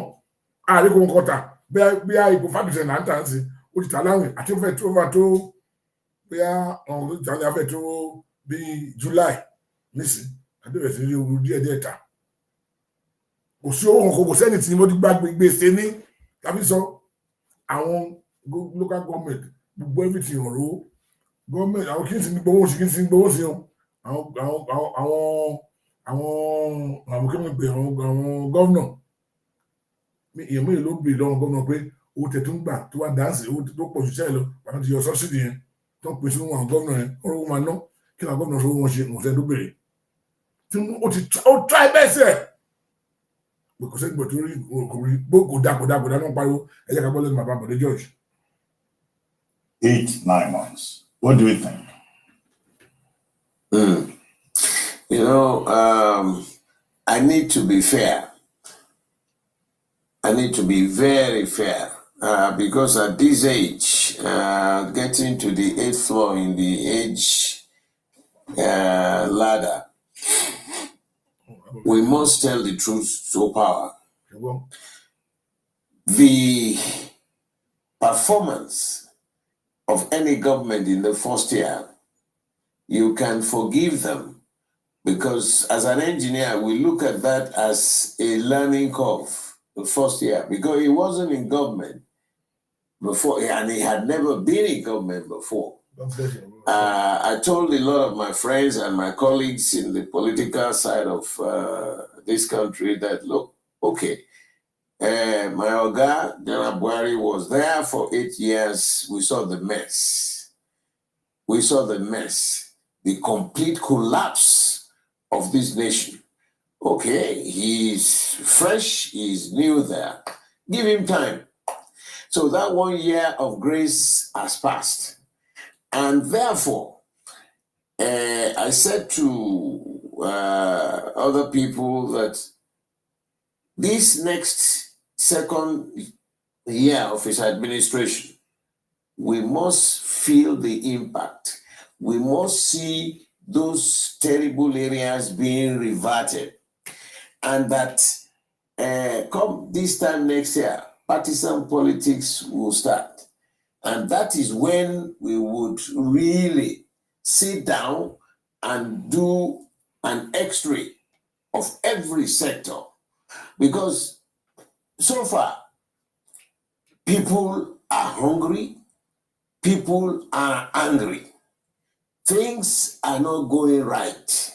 They tell us it is as a result of the poor performance of their party managers and the government managers in the last 8 years. He has just spent 1 year, so I want to excuse him for now. Is it in the economic sector, the agri sector, the infrastructural sector, even the income to our nation, the debt portfolio that this nation now has? It's so annoying that Nigeria has drifted so badly, so poorly. They created the Ministry of Humanitarian, whatever they call it. It was a shame. Collecting that humongous amount of money every 30 days to be distributed to the people. Where is the data that they used? Have they called the lady who was the minister to come and explain? And so many of the sectors, it's like we are completely in a doldrum. We've forgotten everything that is called the management of the resources for the betterment of the people. For God's sake, I have said to my closed door friends and outdoor friends that, look, let's give him 1 year of grace. That 1 year of grace has ended. Now, by this time next year, politics will start. That is when we will do an in-depth analysis into the management style of his administration. Because he wasn't the one that had been there for the last 8 years. God bless but now you, the 9th year, we're no difference. God bless All right. Everywhere you go, it's still the same. God All bless right. Chief John, interesting, because if I hear you, we should give the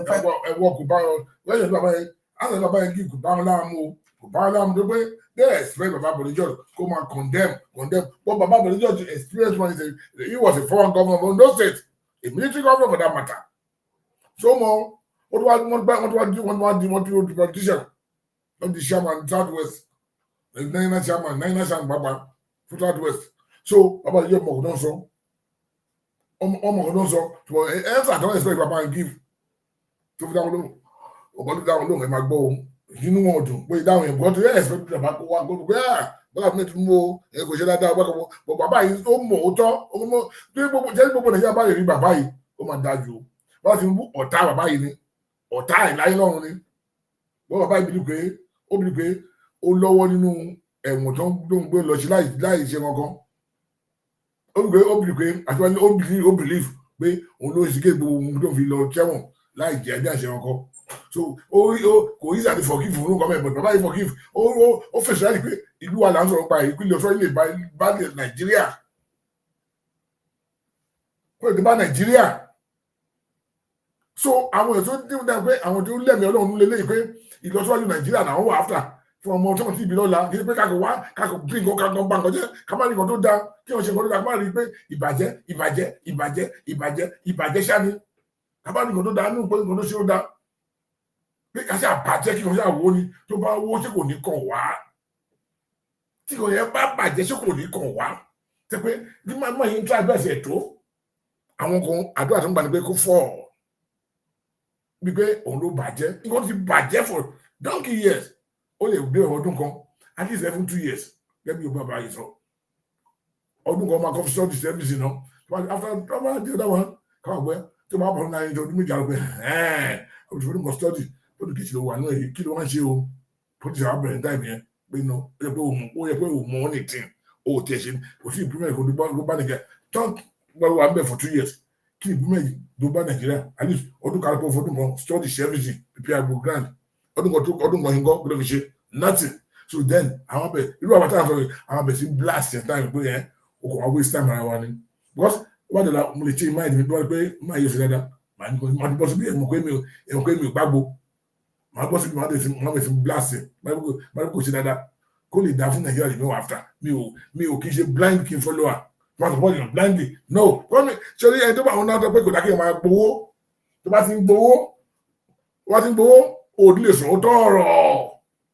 Láti ẹ̀sìn fún ẹ lówó, tó fún bribe ẹ, bí tó bá yẹ kó sọ̀tọ̀ òdì lè sọ̀tọ̀rọ̀. Ó lè sọ̀tọ̀rọ̀, àwọn ọmọ máa ti gbowó ṣẹ́, máa ti gbowó ṣẹ́. Ẹ̀rọ àbá sọ̀tọ̀rọ̀. Àgbẹ̀ ìbá fún ẹ lówó, tó gbé wọn pé tó bá lọ fọ́ọ̀mù wọn kàn gbé jáde pé wèrè gbẹ́nu ẹ̀ sọ̀run. Asanwó fún ẹ náà gbogbo lọ́wọ́ wa. Ojú àti ẹ̀ níbi kámẹ́rà síwájú mọ́. Bó tó mọ̀ pé òun ṣe nǹkan fún ìlọsíwájú orílẹ̀-èdè Nàìjíríà ni. Wàá wà bold àti sọ̀rọ̀. Campaign pẹ̀lú àbámu the judge. Spends another 1 year before we come back to evaluate, even though you had initially said 1 year.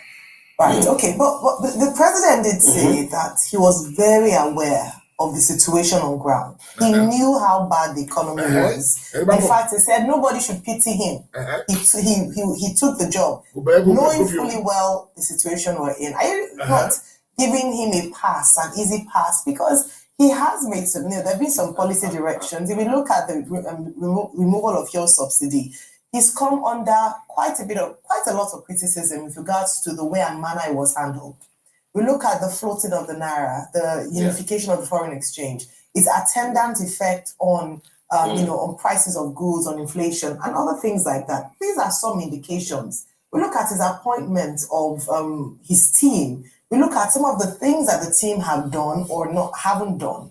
There's so many areas that we can look at, even in 1 year, because he has made some policies. Even if we're not able to fully evaluate, at least it would be a signal or an indication of the kind of government he'll be running in the next at least the last 3 years that he has for the first term, in this first term. I'd like you to talk about it.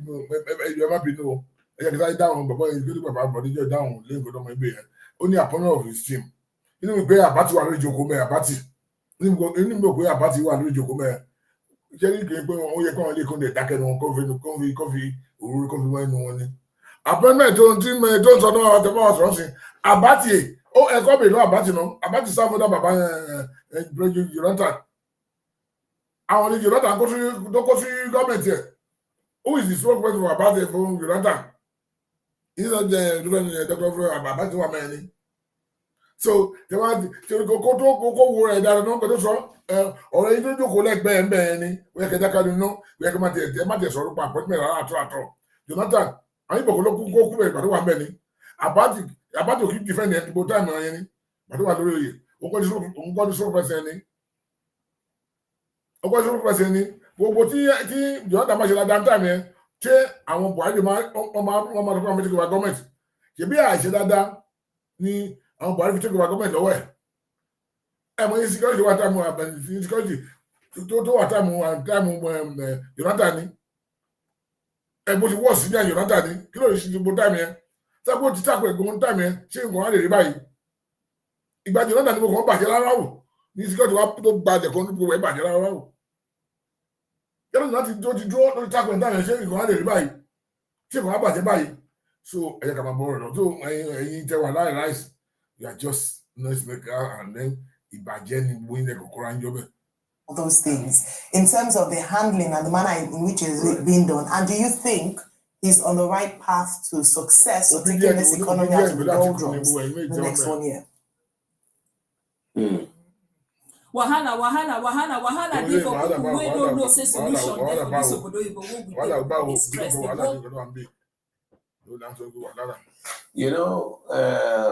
Young lady, there's a hell of a difference. If you had been in government, national government, you know how long it takes you. He had never served at that level. And he was, you would have said they were all part of the same party that formed the government. There's a hell of a difference of taking over and now leading the team. I am being fair to my conscience and to my creator. I want to be fair. He has had that holiday 1 year of trying to study, of trying to know what happened, why did this happen. Man of God, my boy, she born with some. She born my boy so. If your position, King Babai, lower. àwọn gbọngbọngbọngbọngbọngbọn ní ọ̀tá Tinubu tó dìkọ́ pé ọ̀tá yìí ní ọ̀gá náà but wọn ò ń ṣọ̀rẹ́ wọn kì í ṣọ̀rẹ́ in anything but torí pé ó nílò àròjinlẹ̀ ó níbẹ̀rù Ọlọ́run pé kàkọ́ ní pé aríkan tó ṣe ló dá ọgbọ́n mọ̀ àfi tó pé we don't like his face àkọ́yà máa bàjẹ́ làwọn fẹ́ but bàbá àdéjọ́ pé náà òun ní èrò ọkọ̀ ẹ̀rí ọkọ̀ òun jẹun báyìí máa jọ jẹ́ tó máa dọ́dọ̀ lọ́hùn báyìí máa sọ fọ́lọ́hùn pé òun mọ̀ pé nǹkan yìí dáa kó máa lọ pé kò dáa tó pé òun ẹ̀ pílíṣ ọmọ aráyé tó pé mo hate máa yìí so ọ̀rọ̀ tí mo sọ sí ó kan ẹlòmíì la kan ẹlòmíì tó wà ní ẹgbẹ́ òní common sense o ẹlòmíì tó wà ní pé ó pọ̀ sí mo sọ kí ló máa kọ́ pé kí ló máa burúkú yìí ọ̀rọ̀ olóńsọ yìí àwọn máa kàn ń dúkọ́ wọn ní common sense ní wọn bí wọn nú ẹgbẹ́ àgbàjá dànù ní pé wo ọ̀rọ̀ yìí máa yìí sọ yìí torí inú bí wọn pé òun rí nǹkan tuntun ṣe tó dáa tó pé wọn lọ́gbọ́n lórí òun ní àlòjinlẹ̀ ìyẹn sọ kìkan sọ́dọ̀ kan báyìí wà lórí títọ̀ aláwájú lọ́dọ̀ kan báyìí ìkan tó pé òun tẹ̀ ó ní from day one òun rí nǹkan dáadáa òun tẹ̀ láì move for anything wọn kọ́ sí ìmọ̀ níwẹ̀ ó ní òòlì nǹkan tó ṣe wọ́n tó pé òun láì kẹ̀ for anything tí o ti sọ́dọ̀ ẹ̀kọ́ tí nǹkan tó lè ṣe ló lè dá lójú tiẹ̀ lórí títọ̀ ní ẹ̀mú o ti sọ́dọ̀ ẹ̀ pé òun láì for anything so òun wá nísìnyí ó bẹ̀rẹ̀ wá máa bàjẹ́ náà ni gbọ́n tó pé òun láì kẹ̀ ó rò pé ó ṣe ó dára kò dáa wà ní kò dáa náà ló máa sọ so you are nobody ó fi ẹ̀mí Ọlọ́run ó rò tó ó máa da fún Nàìjíríà tí gbé òun láì fi ń gbé yẹn ló wà lórí ẹ̀ pé wọ́n bá jẹ́ kí gọ́ọ̀mẹ̀ yẹn lè wó kó lè wó yẹn ló wà lórí ẹ̀ so ọ̀rọ̀ tí mo sọ sí ó máa bẹ̀rẹ̀ mi ni pé kí n máa yín sọ yìí ìbátan ọkọ̀ mi pé wọn ò ní ọgbọ́n lórí ló fà á bẹ́ẹ̀ tó bá ní làákàyè tó bá ní sẹ́ǹsì ni àwọn mọ̀ pé wọ́n bàbá àbọ̀díjẹ́ ti sọ pé wọn kọ́ ló wà ní gọ́ọ̀mẹ̀ntì náà ìyẹn ó mọ̀ pé kò ń bàjẹ́ ṣe wọ́n á túnṣe náà ni ṣé ọdún kan ló fi túnṣe ni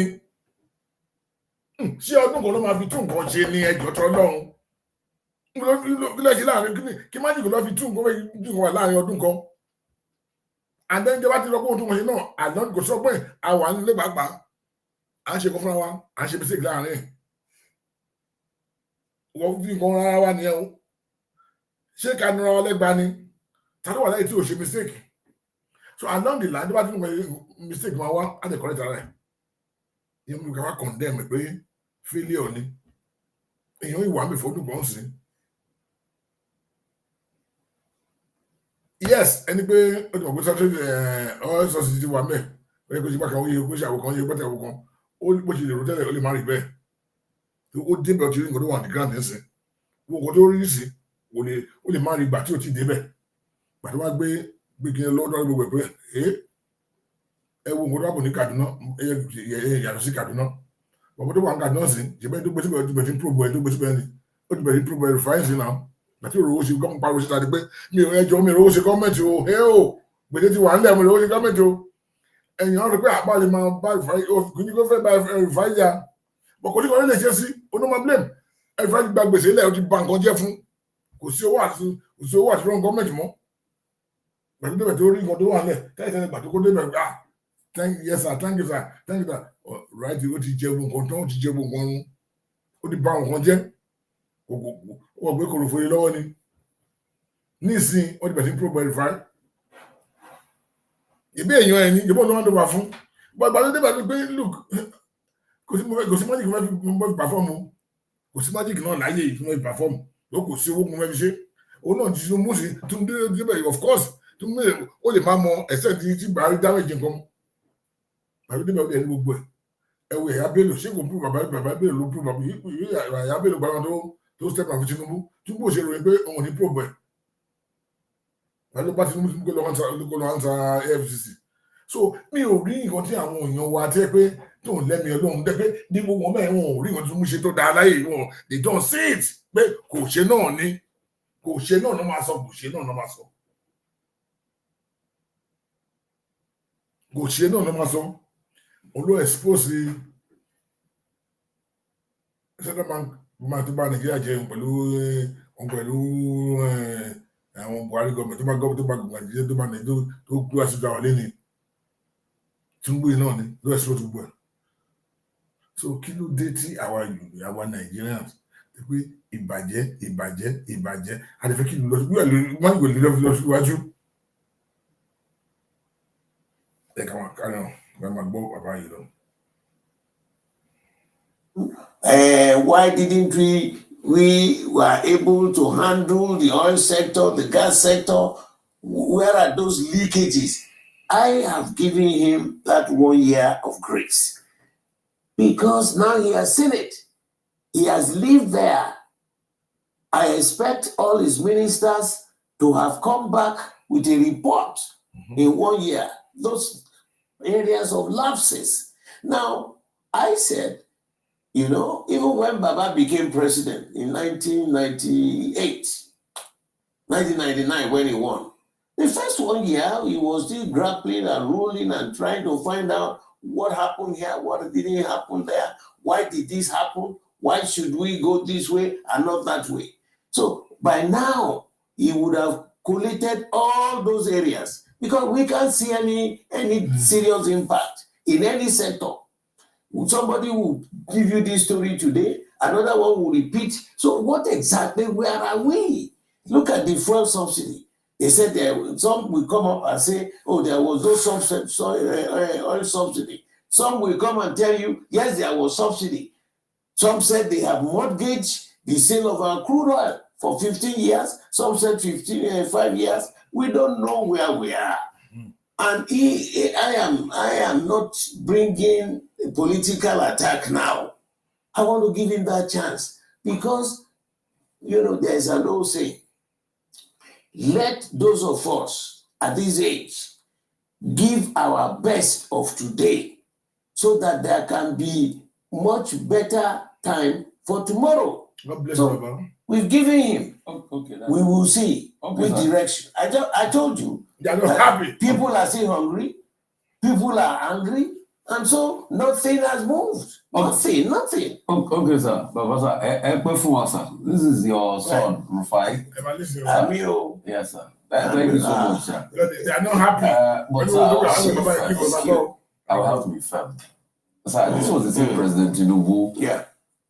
That your famous question was, if you tell us his name, his primary school, who was Alphabeta, and all of that. So you've forgiven him for all of that. Of course. Is it because the APC sent some people to come and meet you before inauguration there? Because we noticed is after that meeting, although you denied that there was no agreement to, you've submitted after that meeting. You have turned the narrative have turned to Omowani Ejoshi. Is that it, my daddy? Is that the situation of things? Baba Esempe. No, let me finish it, daddy. Because all of a sudden, now you are saying really. 1 year is not a good scorecard. Is it when politics starts in 2 years' time? Not yet. That would be a good scorecard when people are hungry, inflation. You are just saying that on the side. But I can see that you are stylishly still exonerating Tinubu and saying, no, how many is that the case, my daddy? No. People, no. What I am saying is that let us be fair. Somebody ran this nation for 8 years. 8 years of absolute mismanagement.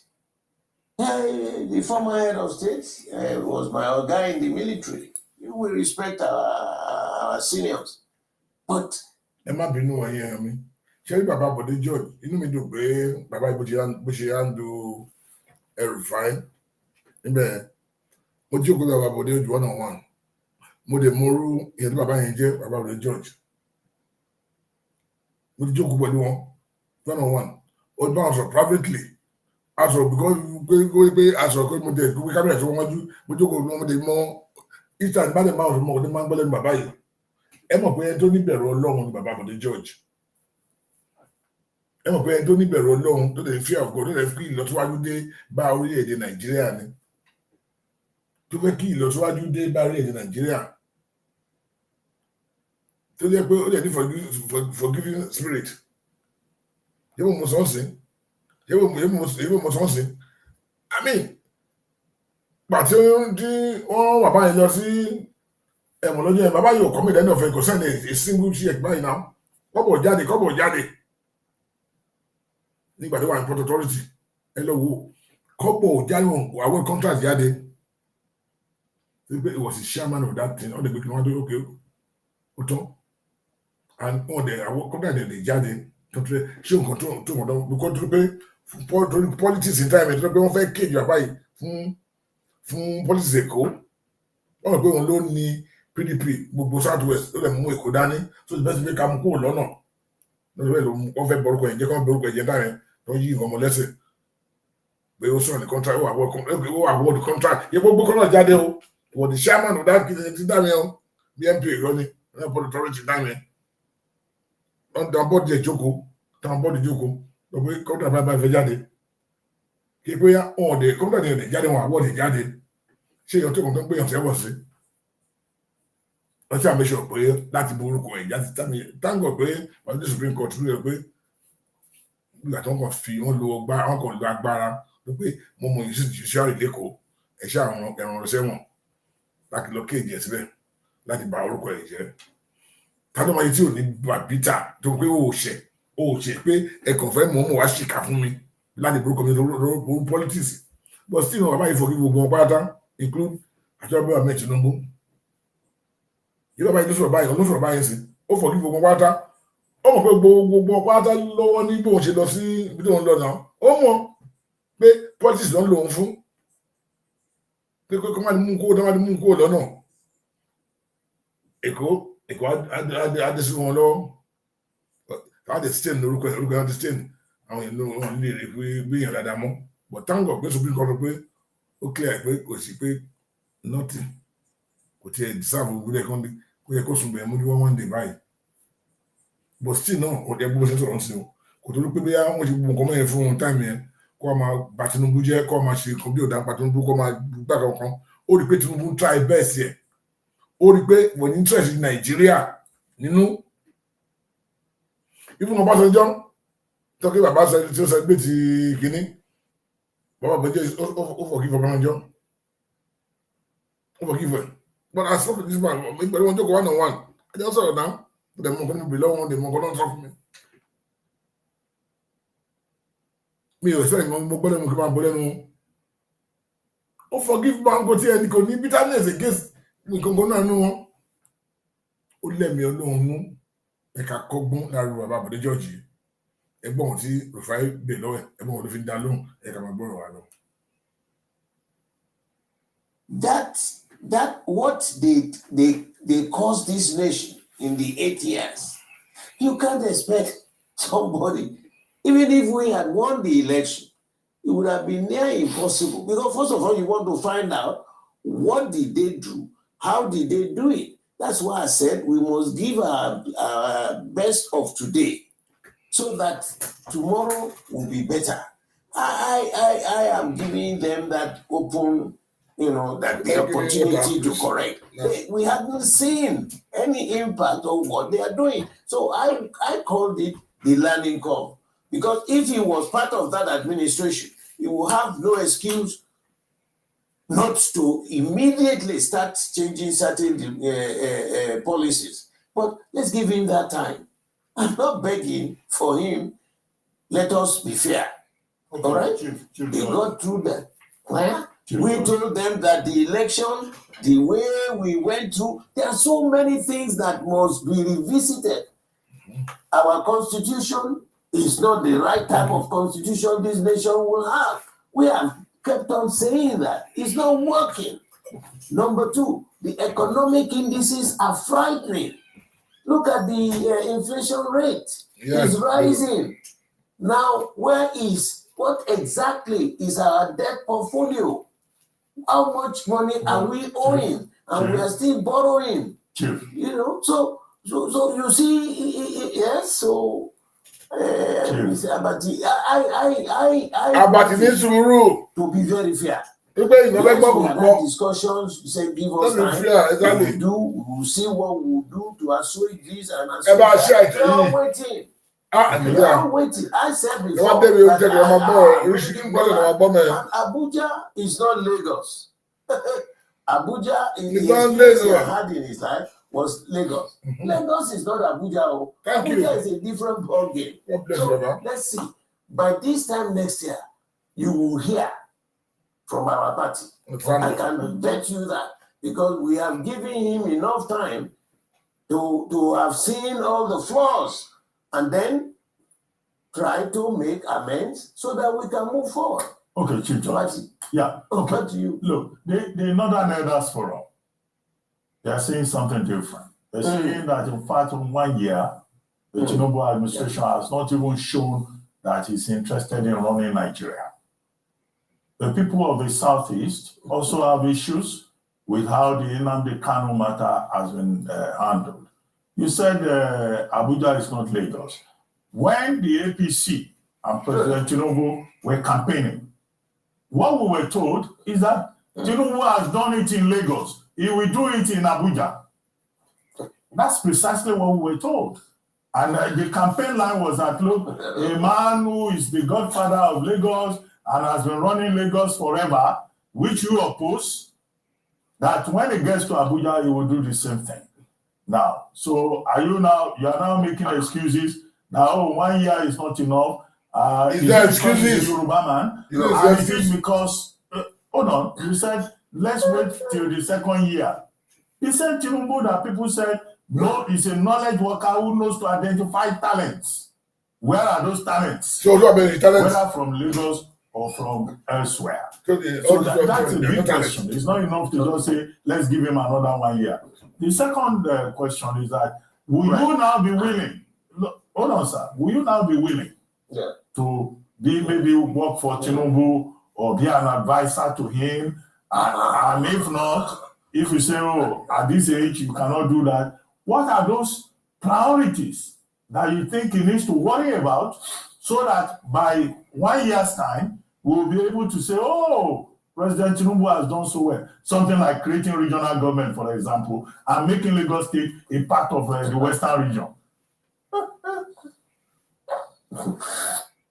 My brothers and my sisters, if you are 30, 40, 50, even 60, in this diaspora,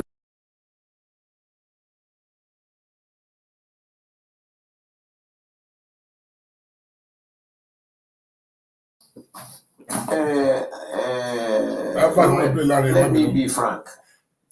You know, I am a Christian, and I have I thank God Almighty that I was brought up in that direction. I also have members of my family who are Muslims, you know, so it doesn't really matter. But I thank God that I went through that training. When I was talking about him in Lagos, I meant it. He served for 8 years. The first few years, we were watching him. But after some time, we knew that that became his modus operandi. And that was why we went out and showed the people the flaws in his system. Now, I am saying, you know, he had never, I think the best he came close to government was when he had either 1 year or so in the Senate. Abuja is not Lagos, you know, because in say 1 hour on that seat, you will see Hausa Fulani man with his problem, the Beri people with their problem. You will see the TV people with their problem. You see the Igbo man with his problem. You see the South man within 1 hour. You see the Yoruba man with his problem. And they are completely different. So you need the grace of God and your own brain to be able to manage this nation. And what are we working on? The system of governance in this country, the constitution, is not acceptable. It is not working. It is like a military organization that only one man at the apex will take decision on everything you are doing. It is not possible. It is utter madness. And we've been shouting, let us revisit it. President Jonathan called for a review of that constitution. We sat for 6 months. There was a report of the best way to move our nation forward. They are still all swimming in these polluted waters. It's not working. For God's sake, we need to restructure. You know, the base, the power comes from the base. The base is divided. They don't even know where to turn, who to meet. The governor said, it's not our fault. You go to Abuja every month. Look at the Lagos, for example, is the largest in population in this country. It is also the largest electoral body in Nigeria. How many local governments do we have? 20. Ogun State, that is not even 1/4 of the population of Lagos, also has 20 local governments. Kano, we are more populated than Kano. Kano has 44. Jigawa, that was carved out of Kano, has 26. The imbalance is so depressing. And the representation at the National Assembly is the same. So the need to revisit, and the report is there. President Jonathan presented the report of that committee to President Buhari. He is still in the archives. Let them get it out. Go and look for it. Go. Look at the insecurity in the land. I'm not saying he has resolved it, but I expected that this first 1 year, all those areas, he would have brought out all the facts to know, so that he's prepared to start correcting from the second year. And that's what I'm saying. I want to be fair, because I have served in so many places, and in the first few months you say, if he had not been there, there's no magic. But now he has been there on that seat for 1 year, there will be no excuses. He himself has accepted that all is not well, which is, that's what we are going to take him on. All is not well. That was the report he himself gave. Said people should please hold on, wait. We, as politicians, we give him the second year, we will see. By this time next year, politics will start. He will have no excuse to cover up anything. Because you said, what about this is appointees? His appointees, what are they doing? He himself told them that they should go and start talking to the people. It's an admission that all is not well. I'm not pretending, and I can never. But I want to be fair. Well, Chief, that 1 year is gone. That's the learning curve. Well, Chief, everything has to be revisited. Chief, we get your point about fairness. That's what I'm saying. I try to check my phone. Some people are saying, well, they are happy that you are no longer planning to relocate to Ghana. At least you've given another 1 year. Because you once said famously that if Tinubu won, you will relocate. So people are now saying, we thank God, Chibola will still be in Nigeria for at least the next 1 year.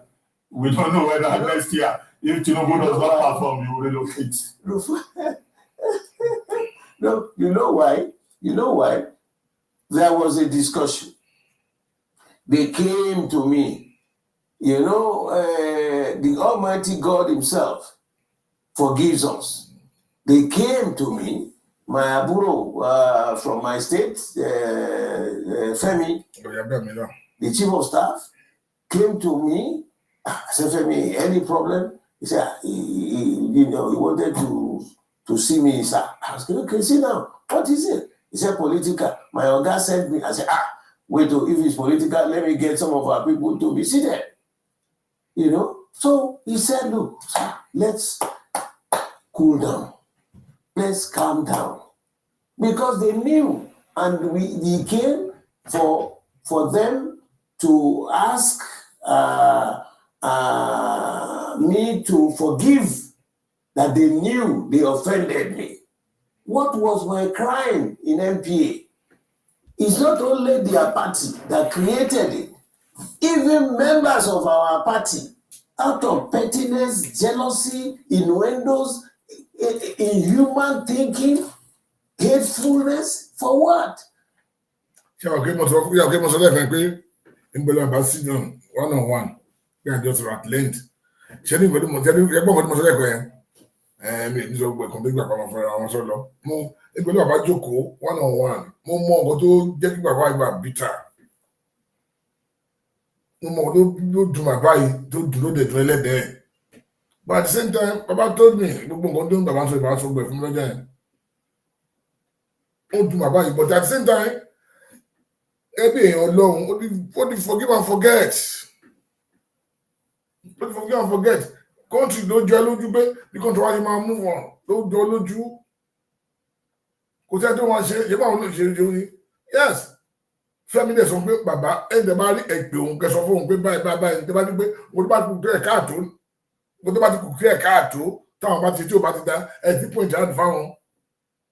Àwọn gọ́ọ̀mẹ̀ntì tó fẹ́ lẹ́ẹ̀ nìyẹn gọ́ọ̀mẹ̀ntì tó fẹ́ yà sí lẹ́ẹ̀ nìyẹn. Bàbá told me.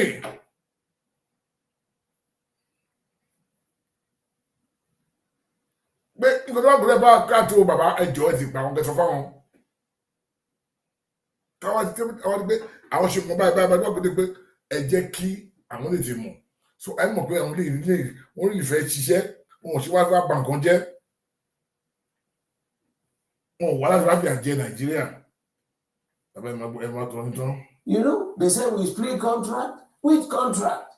The man who even wrote that judgment for to be read was my senior in secondary school. But I have seen the glory of the Almighty. Everybody, one by one. For example, Bode Judge and others versus federal government. How did that case come to Lagos judiciary? How did it come? We hired lawyers. They couldn't see that. I'm not a lawyer, you see? So it's a learning process for me. And if you have gone through that, to go through that tunnel of tribulation, and you still trust in your Almighty God, you will get out on the highway that is useful, that is peaceful. And so this question of trying to go to Ghana or go to I quickly, honestly, I meant it. But I haven't done that. With Papa Lucy is from my local government.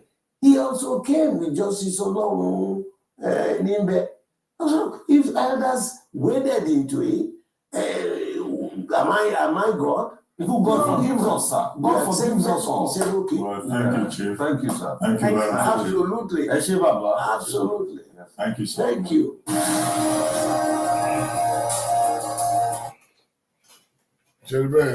Ṣẹ̀rí ẹgbẹ́ bàbá bẹ̀rẹ̀ sí gbọ́gbọ̀n náà bàbá bẹ̀rẹ̀ sọ nínú arise complete náà ẹ̀kọ́ lọ́wọ́ ní arise ni ṣẹ̀rí bẹ́ẹ̀ ọ̀nà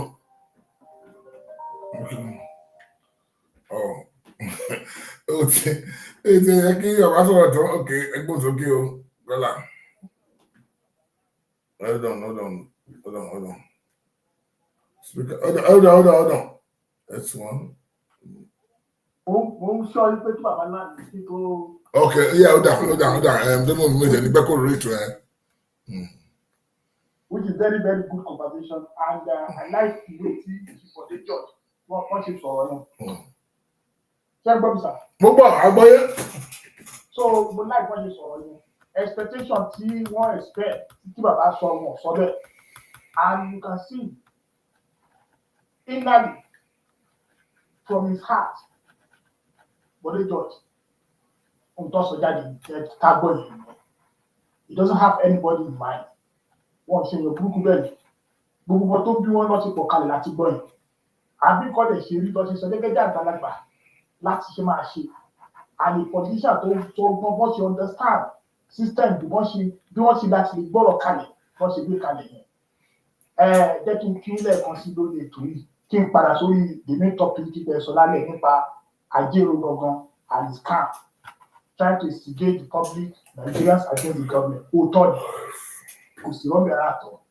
Bàbá rí ìgbésẹ̀ tí Ajero ń gbé láti ilẹ̀.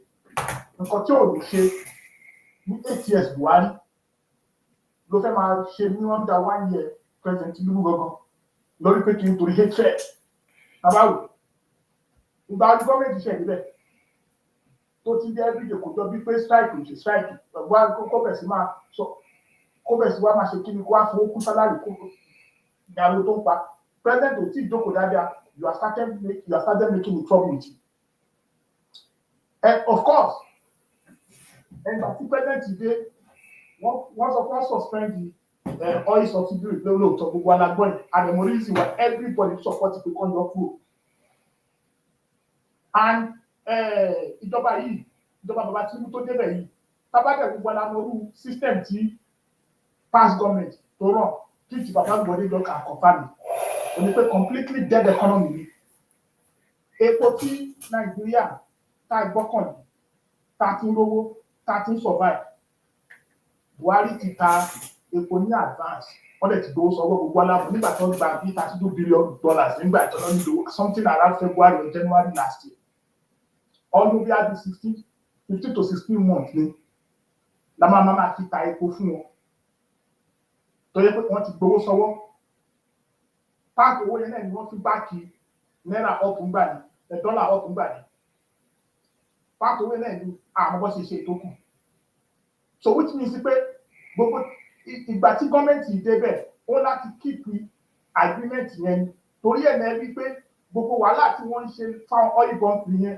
tí wọ́n gbà wọn tán polo síbẹ̀ àwọn àṣàrì tí wọ́n ń ṣà láti máa lọ ní pé kọ́ lè fulfill agreement yẹn of course refinery méjèèjì tí ó yẹ kó ti máa ṣiṣẹ́ bọ̀ kò sépo tó fẹ́ kó sínú ẹ̀ wọ́n ti ta Buhari ti ta kúrò wọ́n ti ta ní advance wọ́n ti ń gbowó so wàhálà jẹ́ sọ pé ipò láti fẹ́ kúrò ẹ̀ tó fẹ́ kó sínú refinery torí ẹ̀ wọ́n fi ń ṣà láti máa persuade àwọn èèyàn pé ẹ ṣe sùúrù ó máa bẹ̀rẹ̀ pé ṣọ̀bẹ̀ kò sí epo kankan tó fẹ́ kó sí bóde ó sì di July fact ni òótọ́ bẹ̀ nílé gbogbo ennis wa pátá táàrin rí as at March last year 97% owó tí Nàìjíríà pa nígbà dé fún ní gbogbo epo àti tax gbà káàkiri àfi sábìsì gbèsè ní àti máa san gbèsè akọ̀fin sábìsì ẹni ìgbà tí bàbá máa take over bàbá president Tinubu máa take over ìjọba yìí kò sí kankan lẹ̀ wọ́n ń yá owó láti máa fi báàkì dọ́là nígbà yẹn against naira nítorí ẹ̀ nígbà Buhari wà bẹ̀ 460 naira by dollar ni wọ́n ń yá owó láti máa báàkì ọ̀pọ̀ ni ó dé kó ti close to bí 2,000 naira nígbà yẹn sí $1 wọ́n torí pé kí ni gọ́ọ̀mẹ̀ntì lọ ń yá owó gọ́ọ̀mẹ̀ntì Buhari yá owó fi ń báàkì ẹ̀ wọ́n ń yá owó wọ́n fi ń san subsidy fún wa a lè continue bẹ́ẹ̀ so immediately tí bàbá débẹ̀ wọ́n láti stop torí pé kí ni country ẹ̀ tí ọba continue láti má ṣe ẹ̀ wọlé a máa run to bankrupt a lè survive Somali gan máa dáa ju Nàìjíríà that is the fact but of gbogbo ẹ̀kọ́ náà máa sọ fara jù so kò sí owó kankan lẹ́mọ̀ọ́ ọba taxes orí tó fi ń pín yẹn fẹ́ẹ́ pé bí a torí pé ọgbà kan yọ subsidy kúrò owó tí wọ́n ń pa ní bọ́dà káàkiri náà custom tẹ̀lé ẹ̀rẹ́ ní pé owó táwọn custom yẹn pa sí tó ń pa sínú federal government ó pọ̀ dáadáa jẹ́ ìjọba ìjẹ̀wà widen tax network yẹn láti máa generate revenue wọlé wọ́n widen tax collection ọmọ bẹ́ẹ̀ ni wọ́n ráyè owó wọlé ní other source mi láì ṣe epo ìyẹn lọ fi ń rówó yẹn tí àwọn gómìnà yẹn gbowó dáadáa wọ́n ń pè nígbà tí wọ́n ṣe subsidy mọ́ wọn ò dẹ̀ báàkì náírà wọ́n fọ́n pléètì méjèèjì pé àdèmá tí wọ́n máa yá owó ká tó máa fi báàkì náírà sí dọ́là àti máa yáwó láti máa fi subsidy mọ́ kò sí yẹn mọ́ ṣòwò tán wá rí díẹ̀ jẹ́ tán rí léjọ wọ́n pípa àwọn gómìnà lọ fi rówó àwọn gómìnà kẹ̀lẹ̀ kàkà kọ́dẹ̀ ṣe kí kọ́ńtà láti compliment effort federal government ọba yàrá ìyẹn ló yọ kalẹ̀ tábàdẹ̀ wò gbogbo táyì kí Buhari tó débẹ̀ kó tó kúrò bẹ̀ tán insecurity ìjẹ́ káwọn ìwádìí sóko every year káàkiri báyìí àwọn bandits wọn jẹ́ Boko Haram bandits yẹn kidnapping kò sẹ́ni àgbẹ̀ kò sẹ́ni tó lọ sóko mọ́ kí ló máa tẹ̀lé ebi nù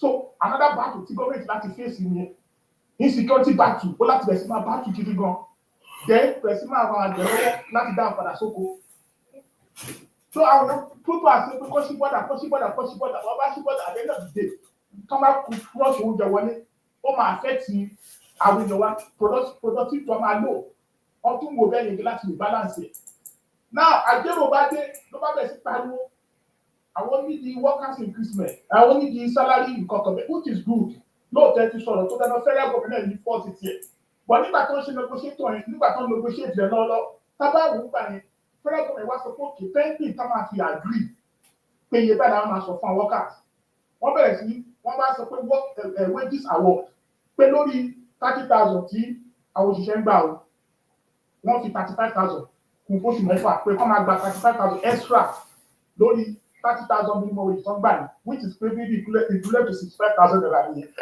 pé 35,000 yẹn fún next 6 months kí agreement tó lè rí jù every day tó bá ń pe àwọn àjẹrò náà lọ sí meeting wọ́n máa work out jáde ní kò jọ bí ìjà báyìí ààrẹ ẹ̀dẹ̀ la rí nígbà tí wọ́n fẹ́ ṣe Imo State election bẹ́ẹ̀ ìjà ló lọ bẹ̀ tó fi lójú ẹ̀fọ́ gbogbo nǹkan sábà ní pé ó ṣàgá ìjọba ìlú ọdún ti bẹ́ẹ̀ pé kí ló yẹ kó filẹ̀ lẹ́wọ̀n mi wà yẹ kó filẹ̀ láti mọ́lé tó wà yẹn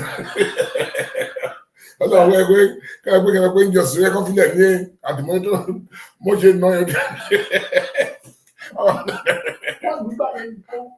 Ẹ kọ́ nà ti báyìí lọ ni ọ̀rọ̀ dáhùn sí mi ọ̀rọ̀ pé ilé ọ̀fìlọ kìíní kan ni I'm telling you wọ́n ti ẹni bí ní.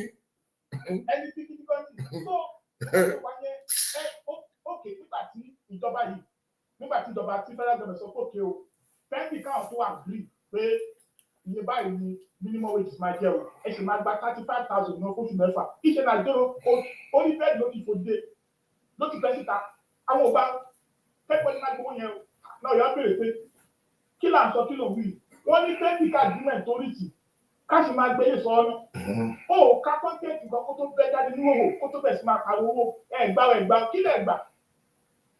ẹni ó wá sabotage gọọmenti màmá yẹn ó wá bàjẹ́ ni.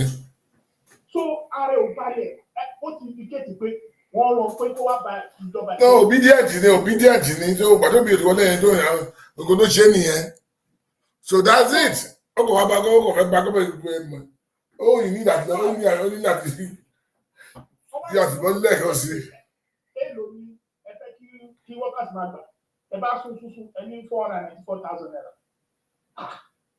494,000 naira báwo pẹ̀lú Nigeria economy pẹ̀lú pé kò sówó yìí pẹ̀lú pé gbogbo everything lọ ọ́ ṣìwé fún gbogbo ẹ̀ lọ́rí ok people ló ìdílé. What a wicked man. That's a wicked man. That's the Ajero yẹn. Wicked man ni. Very wicked man. So everybody go pray. Are you serious? Are you kidding? Show you what personally at Ajero. Show the phone 494,000 naira for security here at the driver. Yes. O de ni o. E ko o ta ni pé ṣé o yẹ kó yẹ ká dé lọ pé ṣé mistake ká dé ṣe ni pé Ajero yẹn o yẹ ká lọ wo security ètò náà security ẹ̀ o tó dẹ̀ ni o. Ó ní ilé epo, ó ní hòtẹ́ẹ̀lì káàkiri. Kò lè sọ gbogbo yẹn fún gbogbo wákàtí àwọn kò ní ilé epo tó ní kì í ṣe. Ẹ jẹ́ ká lọ bèèrè lọ́wọ́ wákàtí ẹ̀. Àwọn tó jẹ́ mẹ́rin kí wọ́n ti pé èyí ló sọ fún wọn. Àṣírí. Kò lè sọ gbogbo yẹn fún àwọn wákàtí ẹ̀.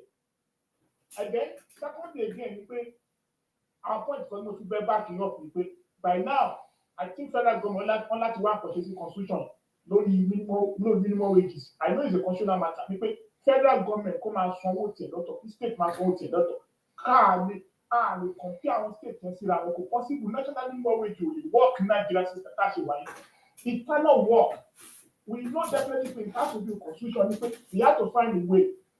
Ó yẹ ká lọ Ajero ní àti sọ̀rọ̀ àtìmọ́lé Ajero ní àti sọ̀rọ̀ àtìmọ́lé àwọn evil man ní tó kọ̀ fẹ́ bring Tinubu down ni tó kọ̀ fẹ́ bring government down because orí nǹkan tó ṣe orí wá ní pé orí nǹkan tó dáa ní Tinubu ó kò fẹ́ torí pé obedient ni kò náà látà ọ̀nà obedient ni so pé torí pé Tinubu ti wọlé obedient ti wọlé òun ló ta lára ni pé àgbọ̀dọ̀ bring money down ni.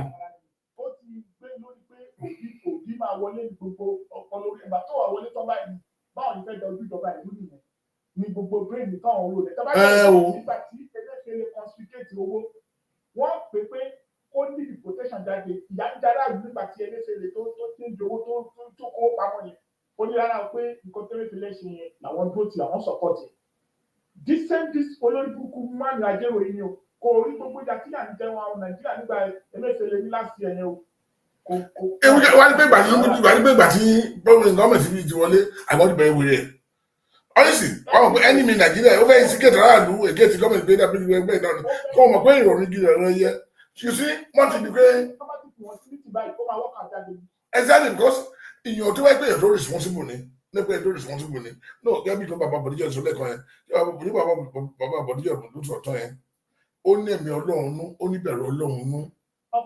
Ó ní bẹ̀rù Ọlọ́run nú èmi yìí tí mo sọ yìí jẹ́bẹ́ mi ò sọ pé kọ́lọ̀ fìlẹ̀ kẹ́tí di ọmọ pé Tinubu pé ọ̀tá Yorùbá jẹ́bẹ́ mi máa ń sọ lóṣù mi tí wọ́n rántí pé táìdẹ̀ máa wá bí ìtọ́ pé kọ́lọ̀ fìlẹ̀ kẹ́tí mo lọ pé ní ọ̀kọ́lọ̀ fìlẹ̀ mọ̀tòmílẹ̀ à ń di but ẹni tó bá ní ẹ̀mí Ọlọ́run nú tó bá níbẹ̀rù Ọlọ́run tó lóòótọ́ ó bọ̀dọ̀ dúró lórí òótọ́ ẹ tí ò bá dúró lórí òótọ́ dábì pé kó lọ wo nǹkan tó ń dábì pé there is something wrong with it because èmi rí pé mi ò kàn ní makisa for Christmas sake mo á rí pé lóòótọ́ máa Tinubu yìí ó mọ nǹkan tó ń ṣe ó play game pẹ̀lú àwọn èèyàn pé ó rí pé àbò yìí ó pé ẹ̀kọ́ lè ṣe bone to rule tí ó bá lè gba pé bá lè lo game tó lọ yẹn kò lè gbàgbára lọ́wọ́ wọn ó gbọ́dọ̀ lo fọ́múlà láti gbàgbára yẹn lọ́wọ́ wọn ló fi lo game tó lọ yẹn pé gbàgbọ́ lọ́wọ́ mo realize that mo ṣe mistake mi pé bàmá kìí ṣáà tẹ̀ka mo kíláà tẹ̀ and then mo tún wá rí pé gbogbo ẹsẹ̀ tó gbé sí pé ṣé máa yìí lóòótọ́ ṣé máa yìí ó fẹ́ fi ẹ̀jẹ̀ Nàìjíríà àbó wọ́n ṣe dáadáa mo pé kì í wọ́n fi ẹ̀jẹ̀ Nàìjíríà wọ́n ṣe dáadáa nǹkan ti bàjẹ́ a right chicken woman be a normal woman be with me pé nǹkan ti bàjẹ́ májì kò lọ́ fi ṣe láàrin ọdún kan ṣé ọ̀nà ló bàjẹ́ ọ̀nà tó ti bàjẹ́ gbogbo ọ̀nà tó ti gbogbo pàápàá kiri ọ̀nà ló fẹ́ fi ṣe lẹ́ẹ̀kan láàrin ọdún kan ni ṣé hospital tí ò dá ló ti láàrin ọdún kan health system tó bàjẹ́ tó fi láàrin ọdún kan ni ṣé education system tó fi láàrin ọdún kan ni ṣé kí wọ́n ti pè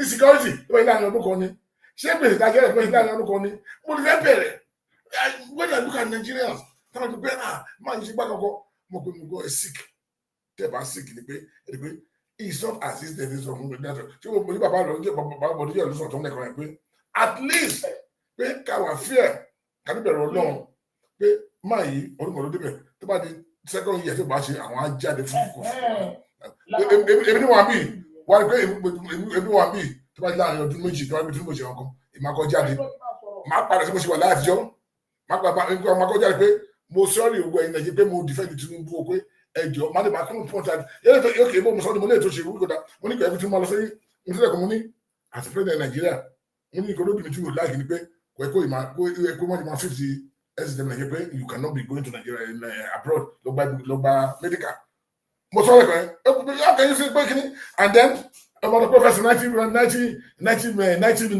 billion fún kíní is not good ìkọ́dé ètò ìkọ́dọ̀ gbọ́ ni ìlú bàjẹ́ lọ 90 billion ìwò tí ẹ̀ ṣe gbọ́ ni ìbàjẹ́ ni ìwò tó bá dá àwọn apọ́ìtì àwọn ti pé bàbá ìgbà yìí ó kù dẹ́ káàtó etí òkòdò ọ̀pọ̀ ọ̀pọ̀ èyí sọ fún àwọn tẹ̀yọ́ ń ṣe ìjọba ogun legislators ṣé ìgbà ilé ẹ̀kẹ́ ìdọ́gbẹ́ fẹ́ pé àwọn kan jáde pé wọ́n fẹ́ kọ́ àwọn lè ṣe kíní fún àwọn kí wọ́n ti state house agbóhùn máa condemn àwọn olóyè condemn ẹ̀ ká condemn but máa ní tí mo rí yo ó wá ṣe dáadáa ni mistake will come along the line mistake bá dẹ̀ wá ayé ká pọ̀ ìdára mistake yẹn ká pọ̀ ìdára dùn bọ̀ kí ni ìgbéga wá pé ká máa ní mọ̀tò dára rẹ̀ ká pé a fẹ́ pé ó ṣe àwọn kó bàjẹ́ ni kó bàjẹ́ ni kó bàjẹ́ ni kó bàjẹ́ ni no. There are more mistakes tó lè pé tí a tó lè pé you don't expect that to happen again by this time around next year I expect that òun náà lè ti sọ mí àtàwọn state government bí federal government ṣe ń kó láti bí lọ́lẹ̀ Lagos state náà kó lẹ̀ Mr. Yeti Queen.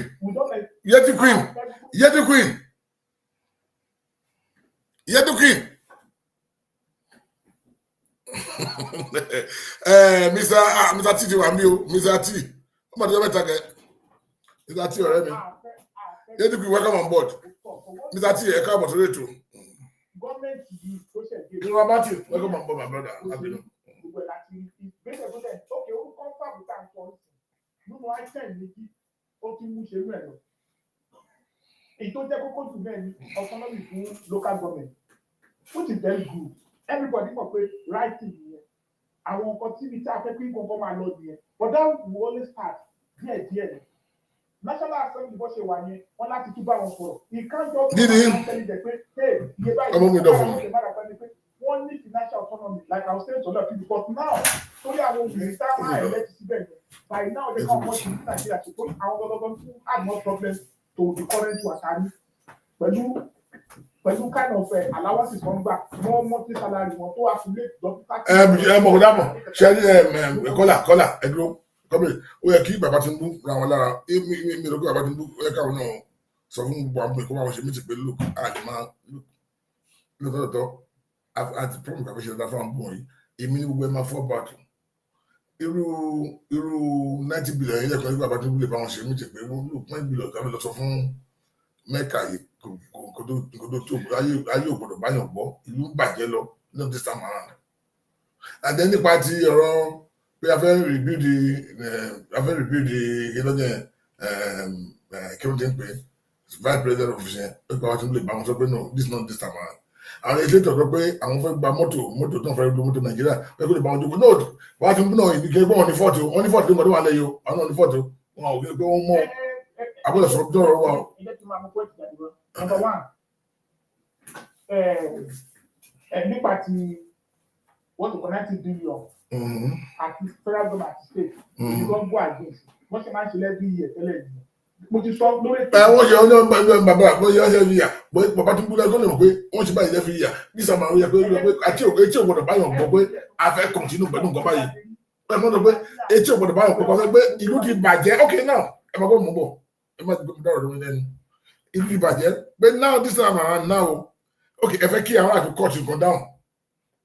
Ẹ̀yin ẹ̀ fẹ́ kọ́ọ̀tù àwọn nǹkan báyìí dáhùn. Does it make sense? No, ẹ fẹ́ kí aráàlú pé ìlú bàjẹ́ lọ pé ẹ fẹ́ kí ká farabadà ibò náà sọ ká kí gbogbo wájú farabadà nǹkan sì pé ìlú ń bàjẹ́ kan bàjẹ́. Ẹ bá vóòtì $50 billion fún education $50 billion for education ẹ vóòtì $90 billion. A right thinking woman being pàdé ọdún òun lẹ́fẹ̀ẹ́ jáde pé inú àwọn aráàlú fẹ́ dùn sí yín. Wíyẹn yóò kí ẹ fẹ́ fi sọ ó yẹ kí wọ́n rò kó rẹ̀ pé nǹkan burúkú ayé òun àìjẹ̀gbọ̀dọ̀ máa gbọ́ ṣẹlẹ̀ kí ni yẹn. Ó dùn mí gan pé bàbá tó dé ó yẹ kí wọ́n yẹ kó fàìtì kan kájọ pé bàbá tó fàìtì àwọn ọ̀gbẹ́ni náà ó dùn mí bàjẹ́.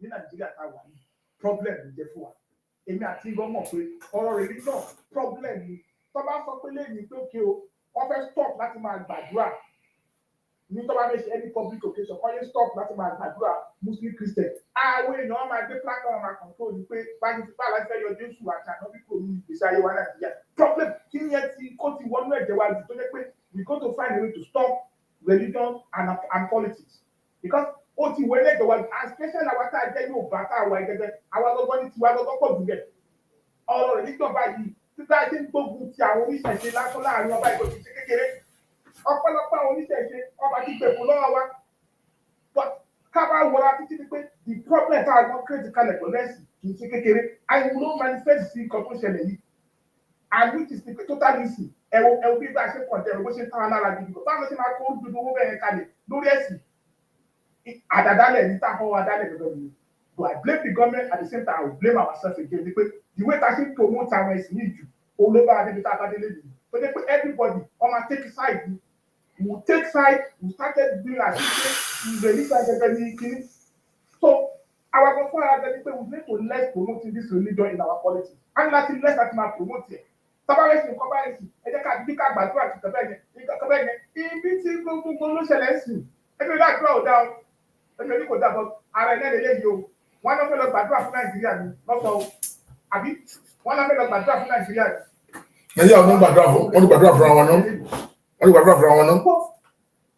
So ìyẹn bẹ́ẹ̀ yẹn then the second aspect of it ni pé our National Assembly it is good president has to provide leadership fún láti bá wọn sọ̀rọ̀ àwọn kan ní financial autonomy but at the same time ni pé káwọn náà máa ní apáta kan ní compassionate faraàlú we know ti pé àwọn èèyàn wa ló represent there but ṣùgbọ́n káwọn náà máa wò ó. àwọn náà represent faraàlú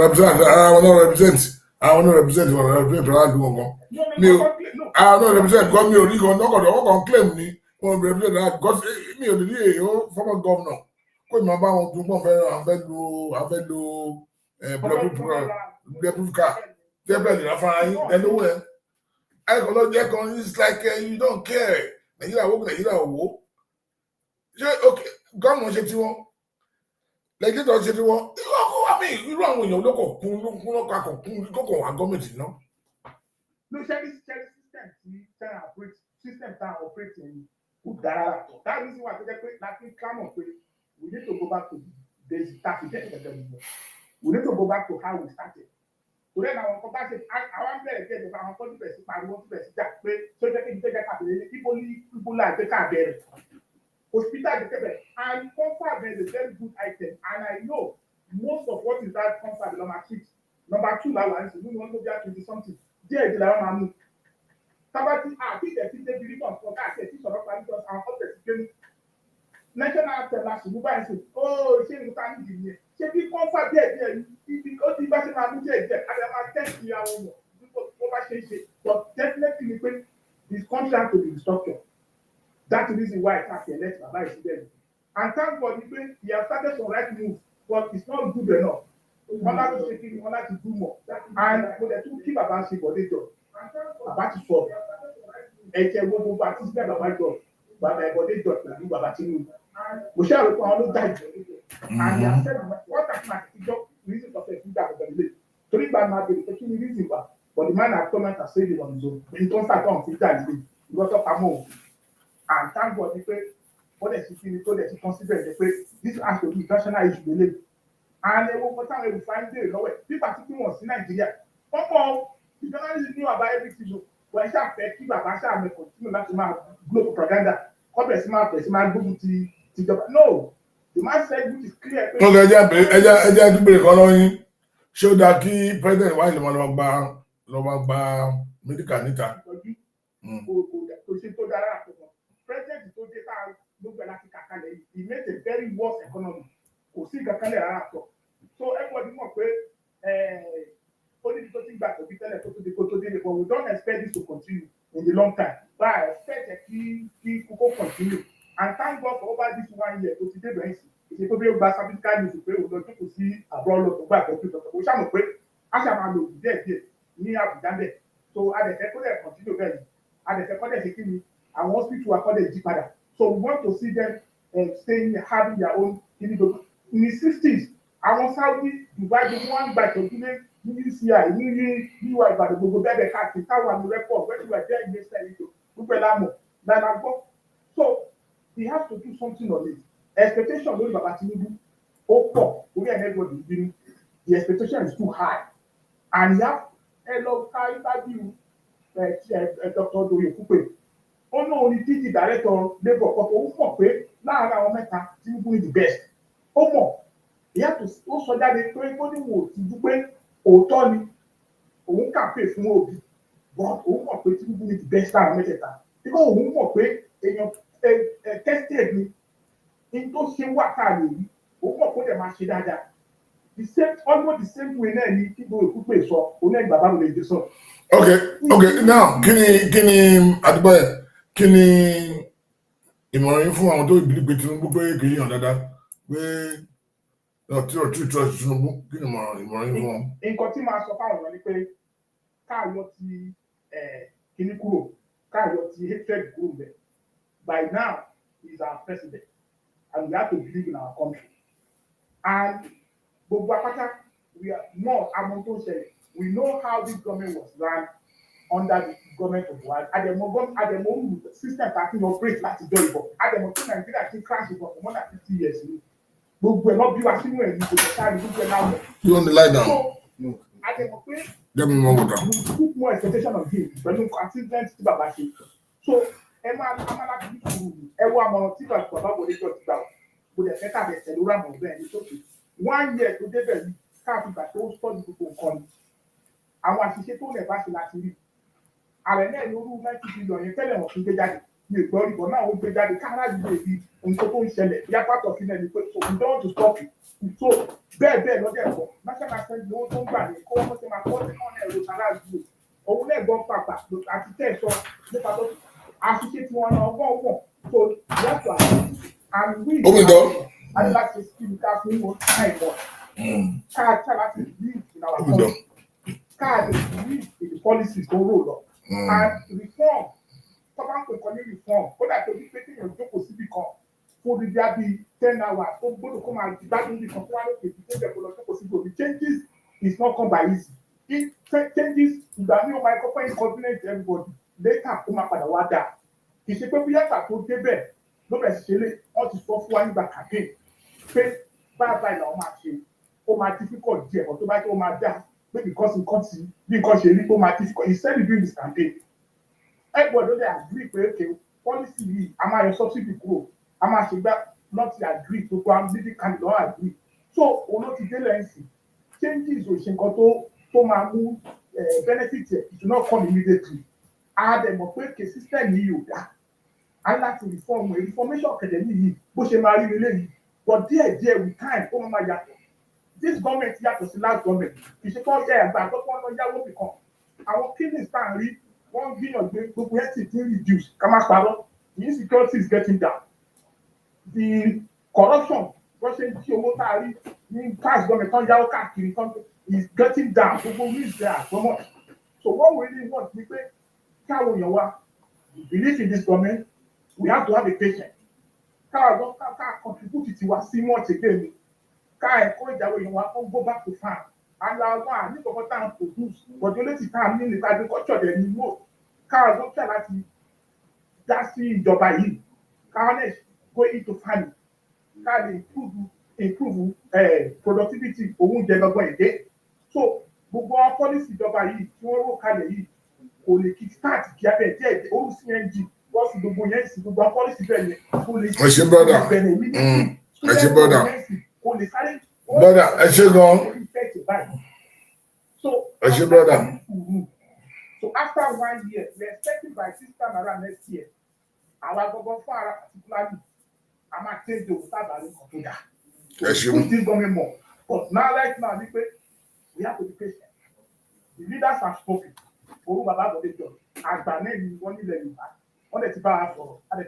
Opposition party, they know, it's a party, but I want to fear. Brother, I say. Ẹ ṣe gan mo dúpẹ́ ó ti rẹ̀ mí ẹ̀ka bá rí ọ̀kọ̀ọ̀kan lẹ́ẹ̀kan sí ká máa lọ gbọ́sẹ̀ ẹgbẹ́ mi fẹ́ máa pẹ́ lórí ìjọba ẹ ṣe brọ́dà mi God bless you mo dúpẹ́ lọ́wọ́ yín ẹ ṣe gan mo dúpẹ́ gẹ́gẹ́ bí ọ̀rọ̀ tí last caller sọ tí wọn náà bá ní ìkànnì fẹ́ dájú kọ́tà sí kúrò ká round up ká kúrò lórí ètò Mr. T ẹgbẹ́ òsókè Mr. T ọ̀rẹ́ wa láti ìlú ẹ̀rù náà mo lè nígbà lágbọ́dọ̀ Mr. T àbúrò yín. Ẹ pẹ̀lẹ́ ẹ má bínú ẹ wò I've been very busy these days. I know I trust you. Mo ṣe ń gbọ́ yín gan ẹ wò mo aláìda àwọn ojú rẹ̀ mo ṣe wọlé. Aláìda mi sáà ń fetí láàgbọ́ gbogbo ẹ̀rẹ́ ṣe sọ́ọ̀lì mo ti rẹ́rìn nínú àlátẹ́. Ọmọ yìí ọmọdé wa mọ̀ pé máa ń rìn lọ́wọ́ àlè. Ẹ ò ga mo rí pé gbọ́n mi ló kàn wọ́n ń rí iṣẹ́ gidi. Wọ́n ṣe iṣẹ́ wọ́n ṣe iṣẹ́ tọkàntọkàn. Èmi ló kàn ṣe ẹ̀gbọ́n. Ọlọ́run àfikún làákàyè wọn. Èmi ló kàn ó jà. Èmi ló kàn ìṣiṣẹ́ ẹ̀ sí yọ́sì. Ẹ wo sẹ́yìn ẹ̀gbọ́n. Èmi ò ní parọ́ fún yín ẹni tí ebi ń pa kò kì í gbọ́ wàásù. Kábíyèsí Ọlọ́run. Ẹni tí ebi ń pa kò kì í gbọ́ wàásù. Ṣé ní èmi pẹ̀lú yín? A lè máa analyze, a lè máa sọ̀rọ̀ nísìnyí because kò nira fún mi láti jẹ a whole chicken bí mo ṣe wà yìí. It's not difficult for me. Tí n bá fẹ́ jẹ chicken ẹyọ kan lójúmọ́, it's not difficult for me. Just understand. Not because I'm rich, but because I live in a place where the system works. Because I live in a place where there are jobs. Here in this place right now, it's a different ball game in the UK right now. But here, what they are even talking about here now is even a labor shortage. Whereas in Nigeria, we are talking about high level of unemployment. We are talking about high level of underemployment. So àwọn tí wọ́n ń ṣiṣẹ́ tẹ báwọn tó ń ṣiṣẹ́ tó ń gba sálárì láti ẹ̀sọ́ lásán lórí yìí. My question is this. Everybody tó máa ń demand fún pay rise. Ṣé kàbí mo sọ yẹn has a right to do so. However, nobody has a right to sabotage the government. But everybody has a right to agitate in a legitimate manner. Now, I want to believe that regardless of whether Ajero or whatever is an obedient or is not an obedient, I want to believe that if he goes so unreasonable, he cannot single-handedly dictate the tone within the labor, only dictate within the NLC, Mr.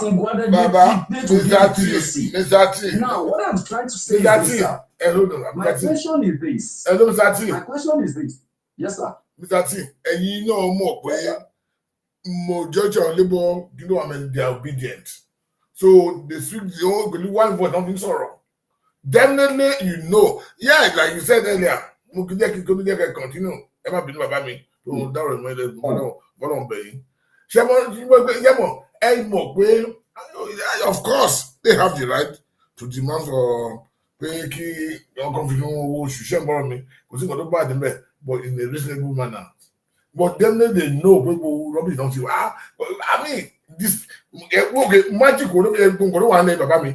Mo ní òun náà mọ̀ pé owó ìfẹ́ jáde ó ní jáde pé 494 kìíní mo fẹ́ jáde. Ó ní mo fẹ́ jáde. And I want to tell you something that look, there's no smoke without fire.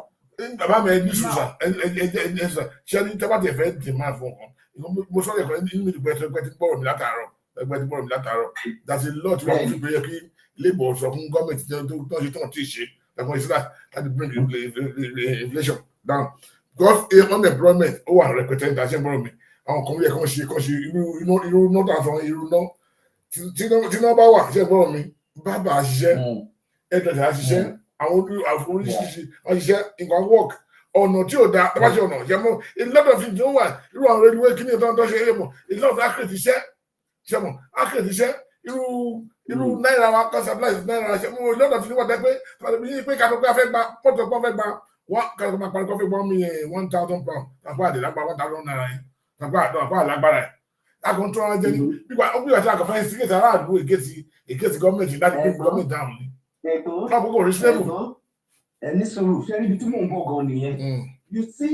You see, our politicians, they are the ones that are actually instigating the people against the government. How am I saying this? How can my Nigerian senators in that? And my House of Rep member in that? Or what Senator America the Senator Nigeria in that? Then also now, even a senator in Nigeria collects around 40,000 just for wardrobe allowance, so and they collect entertainment, they collect constituency. Nothing imagine how much they collect. But you know, this is a country that we know. We could see much in Mr. T. There is no much in the country. They shouldn't be milking the country like that and think the people on the street will not be looking at them. Mr. T, irú nǹkan bẹ́ẹ̀ tẹ̀sán ń sìn ẹ̀rọ ìpínlẹ̀ nǹkan tẹ̀sán ń sìn irú lẹ́bù ibi dájú ní àwọn lébọ̀ yìí nìyẹn ìdájú ìdí wọn nìyẹn pé tẹ bá kọ̀tí sálárì àwọn kìnìún wọn bọ́dọ̀ allowance bá kọ̀tọ̀ pé a máa go on strike tẹ bá kọ̀tí pé it's not by force láti wá sáfù láti wá ṣe senator it's not by force ó ṣètò gbọdọ̀ tó ibà yìí lọ tẹ bá kọ̀tí máa cut it down pé ìgbàgbọ́ gbogbo àgbáyé support wọn. Must come down to equity, must come with clean hands.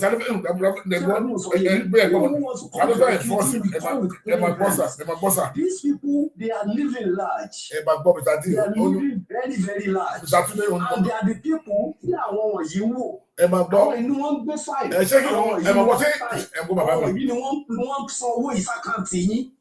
You get what I'm saying? They are saying all these things. And then you are telling them they should continue to manage because so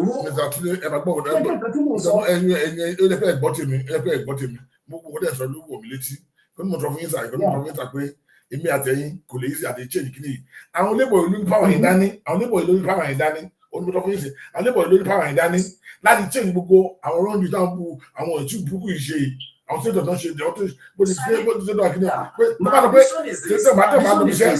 I'm saying in addition to what you are saying concerning labor that they should be reasonable. We equally need to point out and tell these people that they are actually wicked. We're talking of a 21 billion vice presidential quota at this time. Ṣé ìtàn vice president sùn ni? Ṣé ìtàn Ọ̀ṣínbàjò sùn ni? Ṣé ìtàn Ramadi Sambo sùn ni? Àbí ìtàn Jonathan sùn? Now we are talking about misplacement of priority of the current government. I'm not saying that Baba Tinubu doesn't have a good intention, but a lot of things that is happening under this government is also sending a wrong signal to the people on the streets. I agree with you. Making them to believe that our people don't care about power, they only care about themselves. So, we should be pointing out the wickedness of these senators, the wickedness of these legislators, the wickedness of these politicians. I agree with you, sir. I agree with you, sir. It doesn't appear as if we condone it. Well, okay, I want entitled to see. They are not entitled to it. The Bible listen me. The Bible will let me. The Bible mo point out not for let that but no be. Mo is not Ajero no mo so tu. But me be I want mo mo to be o ye bo party mo lo be ko party mo lo lo yi. Mo be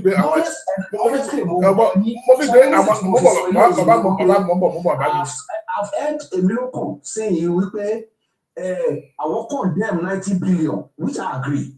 But he keeps saying we pay Kosovo, but every Kosovo, and people are saying these people collecting this money.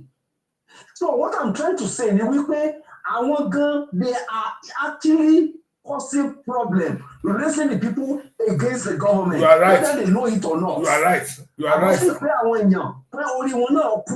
the way people are asking, these people know okay, come on, paper now. And you paper man, paper join. I'm just saying, what you are saying, as much as it is right, you only need to put a pointer to these people in addition. I want them, they are instigating the people in a way. So I agree with you totally. And if you listen to what Baba Bode George, what he said, there is nothing that he is supposed to say that he has not said.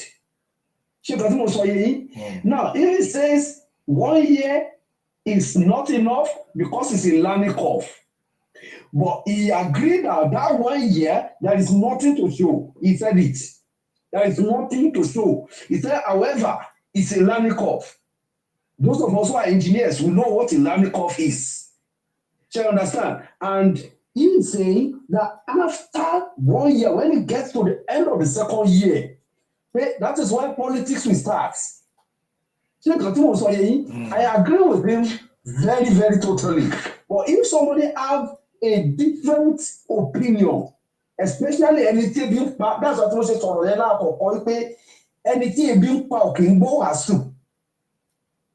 Anything being palawalawa sing, tí mo wà bí tí mo sọ pé máa complain jù.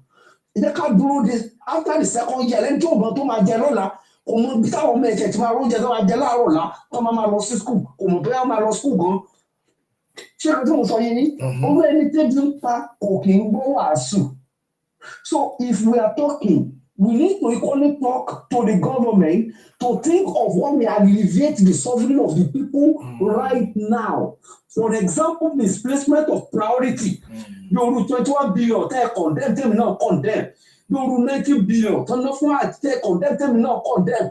Those things can actually touch the lives of some of these people. So when they have no hope of what they are going to eat or what their kids will eat tomorrow. We can't just say, can't do after the second year, can't analyze Baba Tinubu. They will complain, being power. We can't blame them.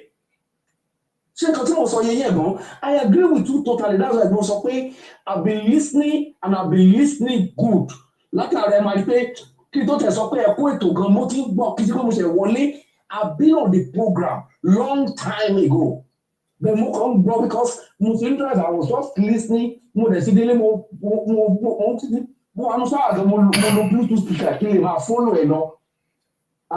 time Timo contribute. I just want to put it in addition. You can look, it's not only labor that also instigate people against government, the legislators, the politicians, they are equally instigating people against this current administration with their recklessness. Sharing with the go is a very, very fantastic point. Mind that to go there, it's a fantastic point. I do by the common sense. The man feel any point, but fantastic point that to be why.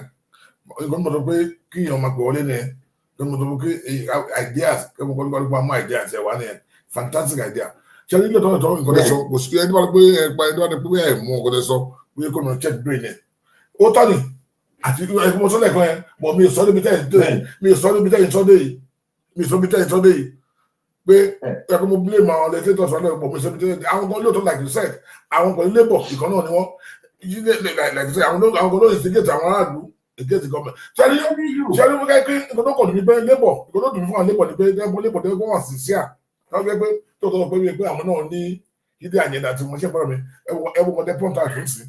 I expect labor pẹ̀lú agbára tó wà lọ́wọ́ wọn ṣe fọ́rọ̀ mi pẹ̀lú agbára tó wà lọ́wọ́ wọn.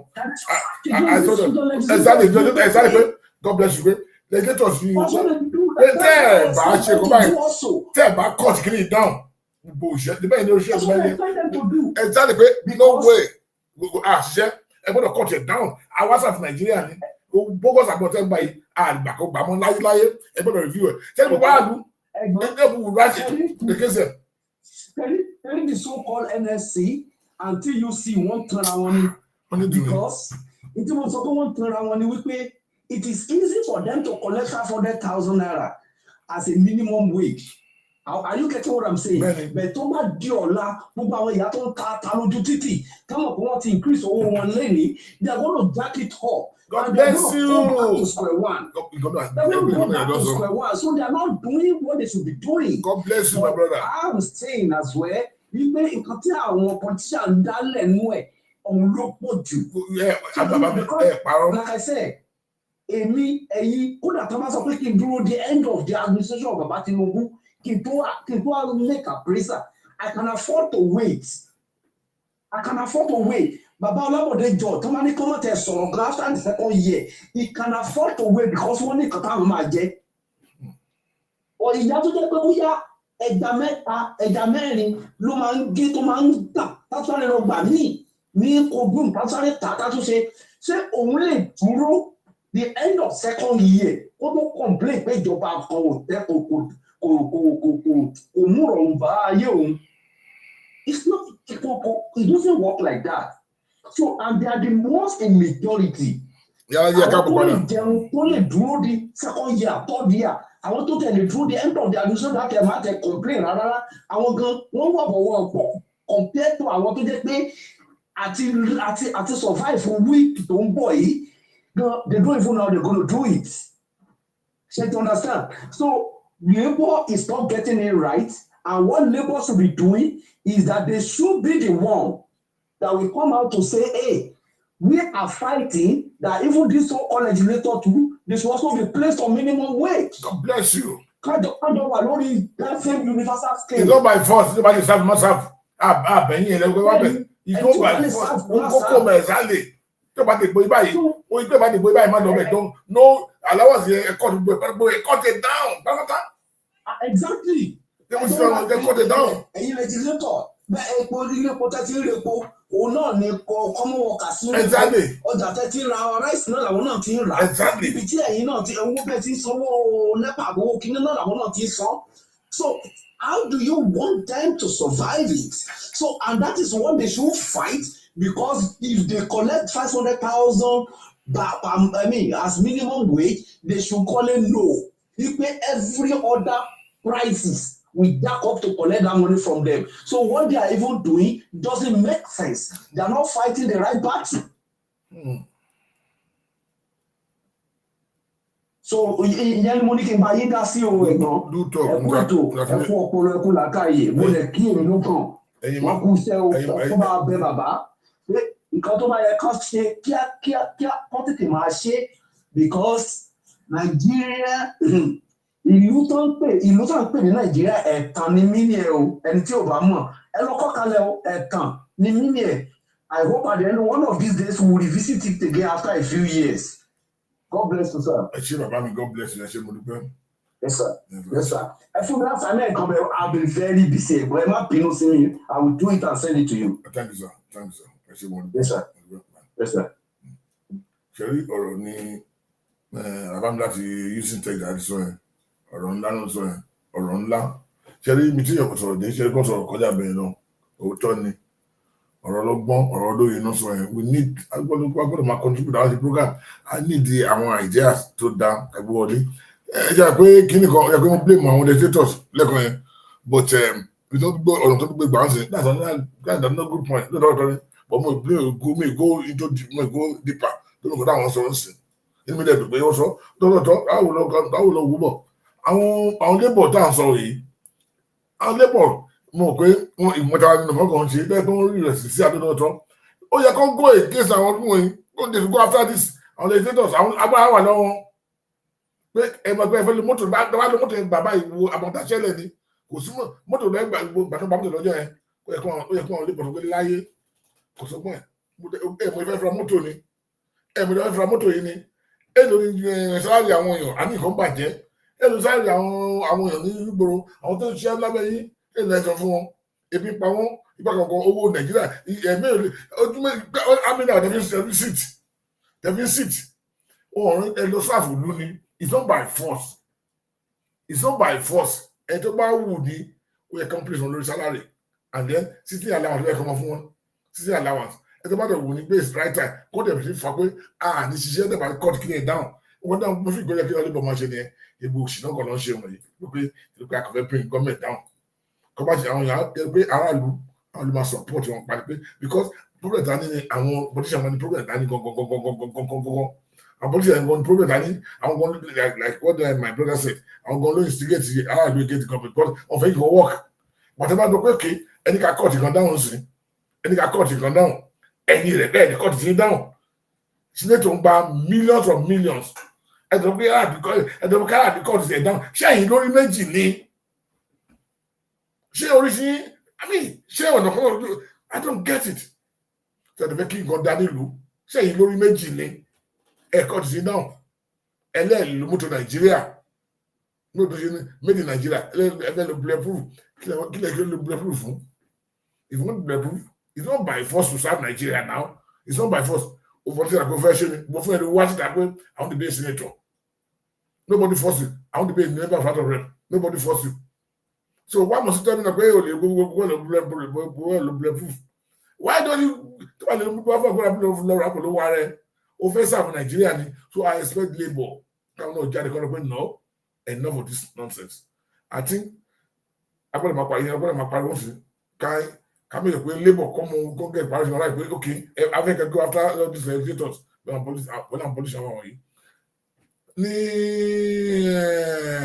our governors. Wọ́n làwọn lè san minimum yes wọ́n lè má lè san but wọ́n dọ́ ẹgbọ́n fẹ́ san lọ́dọ̀ wá san but wọ́n kàn ya ìka ni pé owó tó ń ná kiri tó ń pín fún àwọn girlfriend wọn tó ń jí tó pamọ́ wọn yẹn wọ́n lè san wọ́n fẹ́ san ni ipò wọn lè san láì wọ́n lè san $60,000 gbẹ́dẹ́ pé wọ́n fi dá fún mẹ́nẹ̀jì owó ẹ mọ gómìnà bá lọ sí akọ́kọ́ ẹ mọ kọ́mọ̀ ìbákọ́ lọ́nà ni àwọn kan mi èmi àyàn mo jẹ mo yẹ fẹ́ adviser kan ẹ wo gbàtí wíkẹ́ fẹ́ kó mọ̀ ẹ wo special adviser tó yàn án lẹ́rìí pẹ́tẹ́ lọ. wasting of money ìwọ ìwà gbàsọ́ láti wọn bá láwọn àti wọn gbogbo ẹ̀ bàjẹ́ máa ń wèsì owó wa ní Nàìjíríà pé gbogbo nǹkan wọn kọ́ máa kọ́ọ̀dẹ̀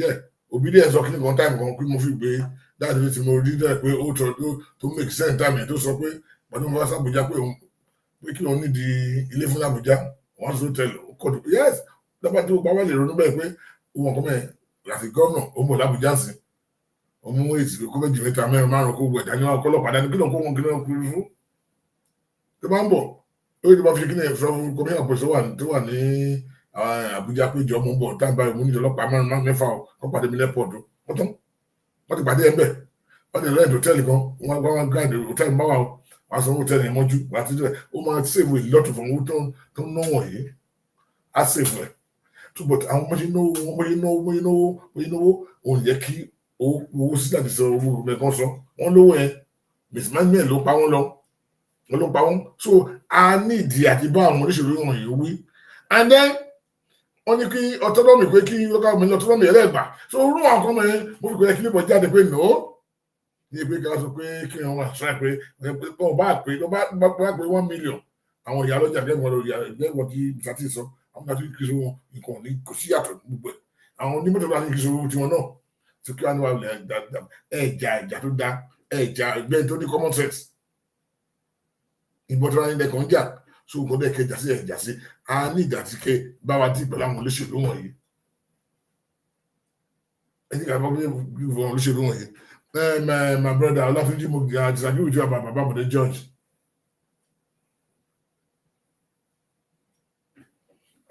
Gbàtọ́ wà mẹ́ kí lè ní kí díẹ̀ pé àwọn olóṣèlú ni wọ́n ń dà mí yẹn àti ológun ni wọ́n gbàtọ́ wà mẹ́ kí ni Ondo State ní dìbò dà mí yẹn ológun they are trained láti lọ jagun kọ́ pààyàn kọ́ jagun ni àwọn wà wọ́n train wọn láti kí ni wọ́n mọ̀ lọ́wọ́ sí ìgbà náà débẹ̀ kí ni wọ́n mọ̀ lọ́wọ́ they don't know anything about politics they don't know anything about how to govern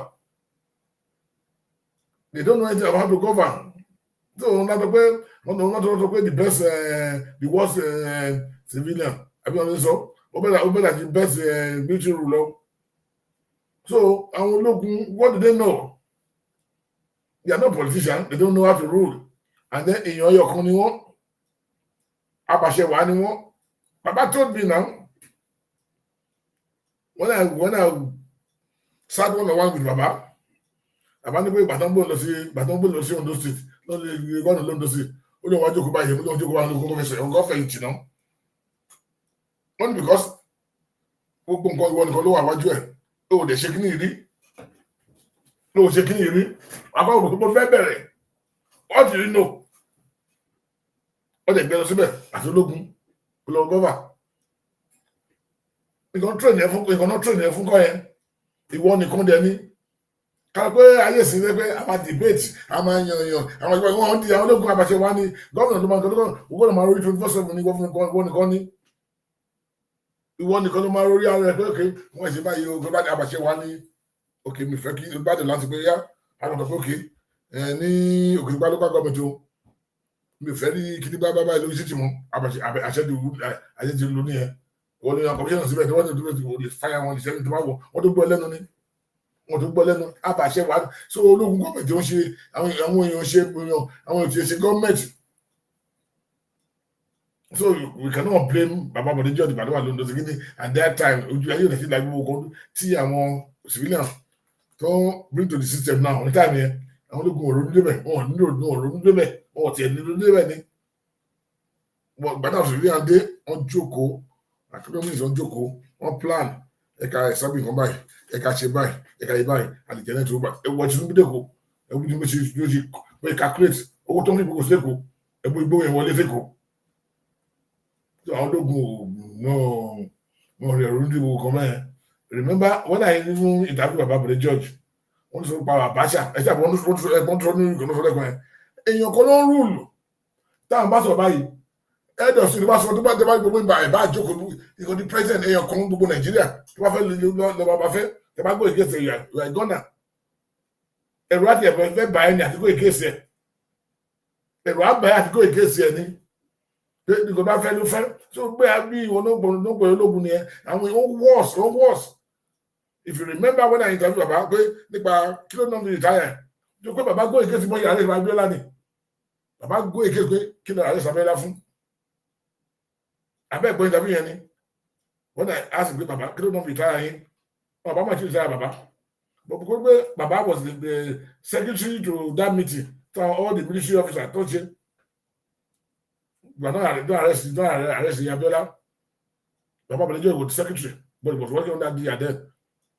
And the secretary gbogbo àwọn army council don't jókòó lójú yẹn láti debate pé okay o Abiola ti bẹ̀rẹ̀ ní president o come on discuss it by everybody wọ́n lè jókòó pé kí wọ́n sọ̀rọ̀ pa ẹ̀ Abacha ti mọ̀ kó fẹ́ nínú ààrẹ ọkọ̀ wọn kó wá gbókò bọ́rọ̀ lẹ́nu wọn ní ẹni báyìí go dey gate Abacha rẹ̀ gọ́nà wọ́n lọ gate Abacha ó lọ́ọ́ bẹ̀rẹ̀ máa bẹ̀rẹ̀ àti sọ̀rọ̀ ní.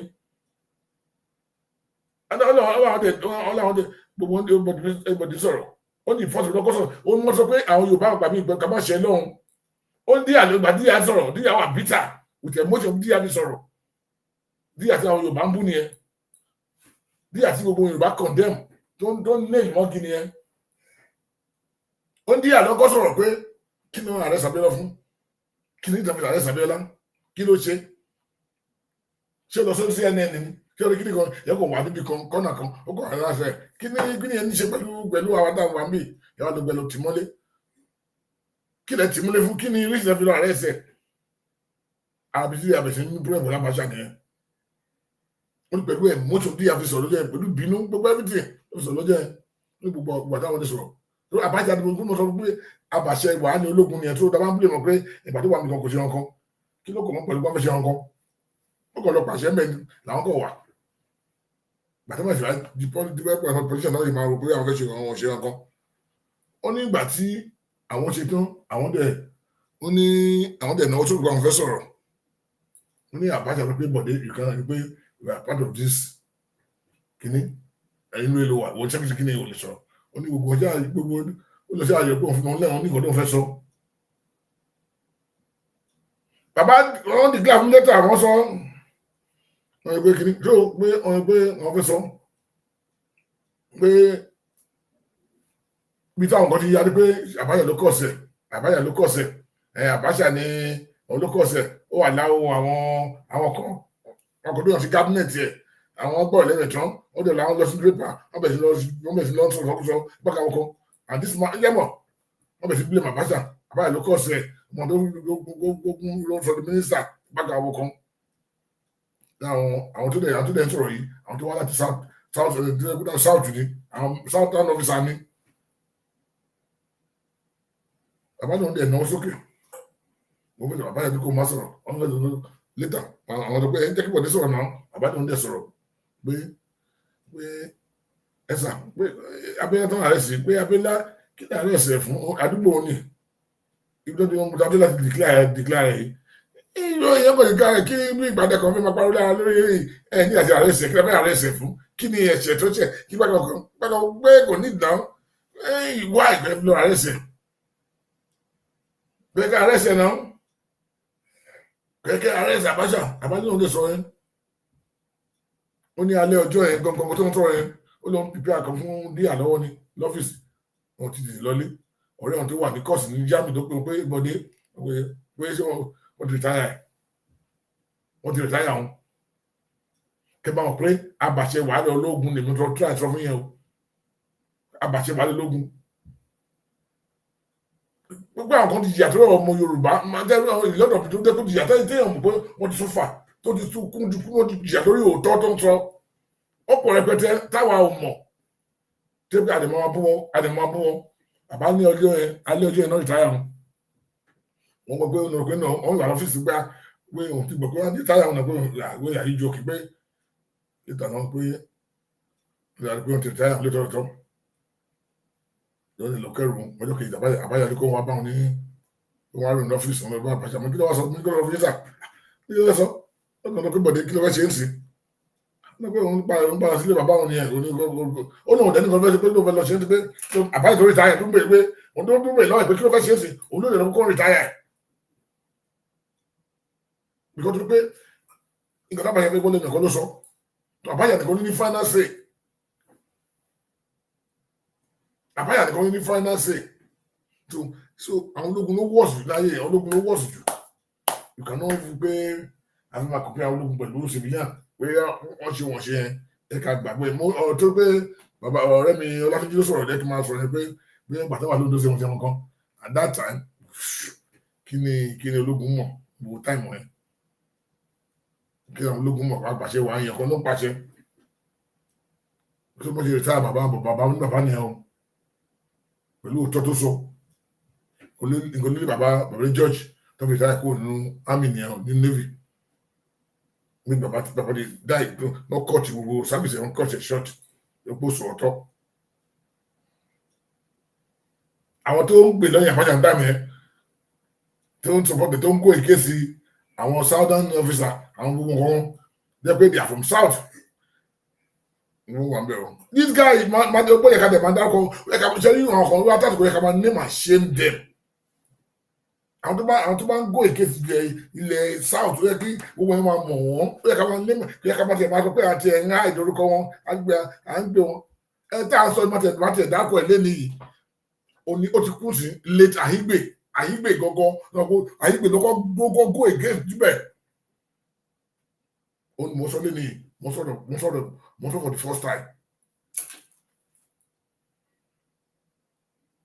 sọ for the first time but ó yẹ ká máa sọ nǹkan máa yí sí ká gbogbo yẹn máa mọ̀ Come on, àwọn kan tá a pè ní south àwọn southern officer àwọn gbogbo olùtọ́wọ́ against the south kí irú àyígbé máa sọ pé àwọn tí a bá ṣe àyàn síbẹ̀ nìyẹn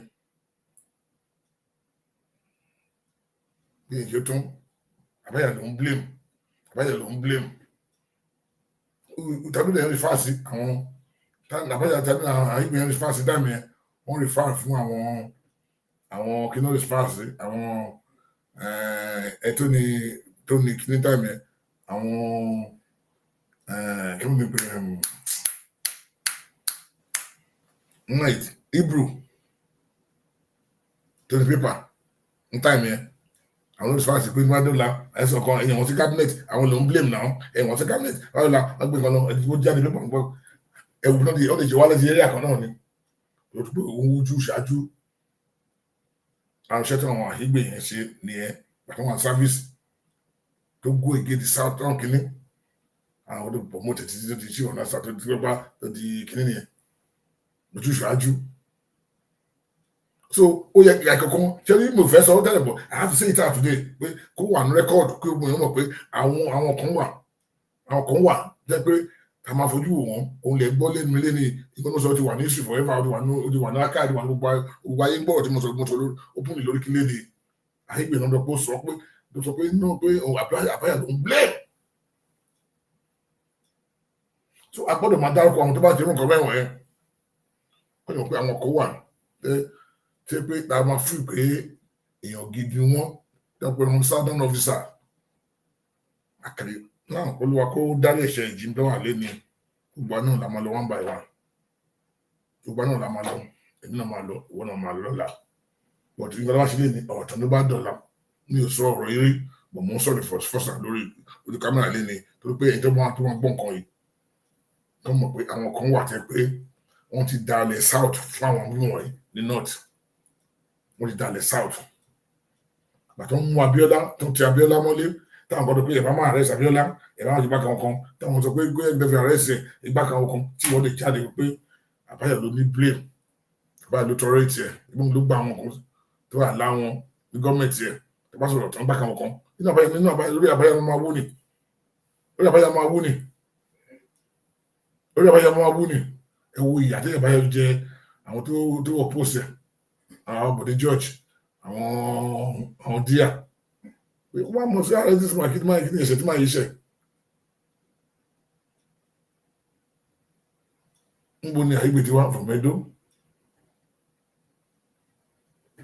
ń bo ní kí ní tí wá the man na that from Delta bo Delta ti jáde Edo bendesi ní Edo sí tó bá ti yẹ pé wọ́n ti rà ní kí ni pé kò yẹ kó sọ fún wa kò yẹ kí mo respect ká gbọ́n kọ́mọ ẹlẹ́nu Admiral Igbe dáàmì ká gbọ́n kọ́mọ ẹlẹ́nu but àwọn ọ̀dàlẹ̀ ní ẹ̀sìn tó dáàbò pé tí wọ́n bá sọ ìwọ̀n ló jáde lẹ́yìn tí gbogbo ayé gbọ́ lẹ́yìn ẹ̀sìn mi ò sorry but I have to say that like wọ́n sọ pé ìgbà míì nǹkan mi àgbéyàn nú kò yẹ kí wọ́n gbé sínú kí wọ́n gbé síta kí wọ́n sọ fún ọ̀nà kan mọ̀rú àwọn èèyàn tí àwọn èèyàn jẹ́ láwùjọ pé àwọn kan wọ́n ti betray ilẹ̀ south pé nǹkan mi dára ká gbọ́dọ̀ àgbò lẹ́nu pé àwọn kan mi tó pé nǹkan tó fẹ́ jẹ pé kó wá bùn yes ó dùn pé ẹgbọ́n nǹkan mẹ́rin lẹ́nu ọ́fíìsà south àmúyẹ southern officer náà rí tàwa fún ọlọ́run yẹn lọ́dọ̀ their selfish interest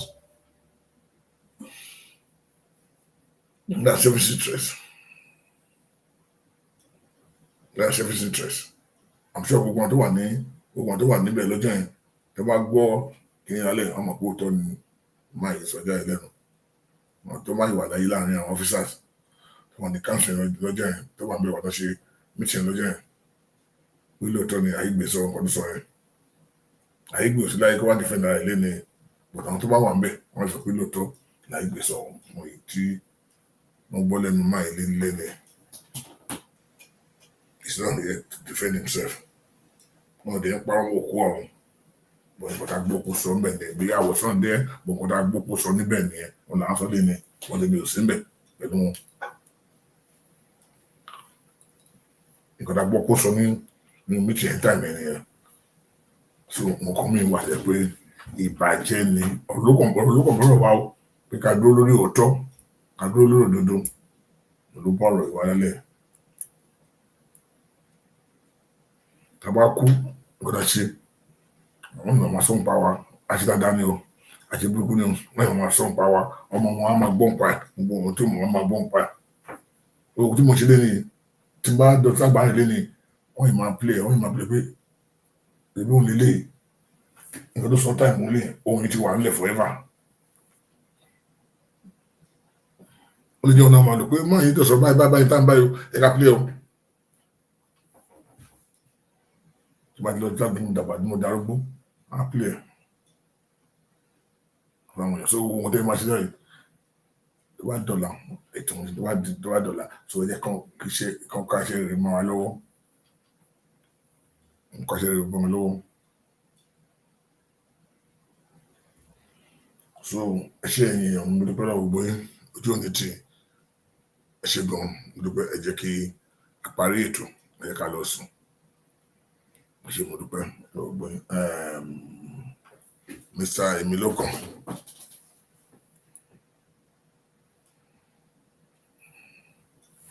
Thank you, Mr. My brother, Olatunji. God bless you. God bless you. God bless you. God bless you. God bless you. God bless you, sir. Mo dúpẹ́ lọ́wọ́ gbogbo ẹ̀jẹ̀ wà ń bí náà lé ní ojú òní tí gbogbo látọ̀rí ọ̀rẹ́ mi Joel Martin, the only Martin on the street and the lake is going to lọ́wọ́ ẹ̀nu dúpẹ́ lọ́wọ́ gbogbo ìgbàlódé. Dé ọ̀dọ̀ Mr. T nílùú Amẹ́ríkà, ìyá alájẹ Adémilókan. Adémilókan Látúnjí gbogbo ẹgbẹ́ àtàn mo dúpẹ́ lọ́wọ́ gbogbo ẹ̀jẹ̀ wà lórí títí mo rí tí mo rí ẹ má bínú sí mo tí mo ẹ̀yin tí mo rí ẹ má bínú ẹ̀yin wo ẹ̀wọ̀n ẹ̀yìn kan bílẹ̀ kan yẹn mo dúpẹ́ lọ́wọ́ gbogbo ẹgbẹ́ àtàn ọpẹ́ mo dúpẹ́ lọ́wọ́ yín o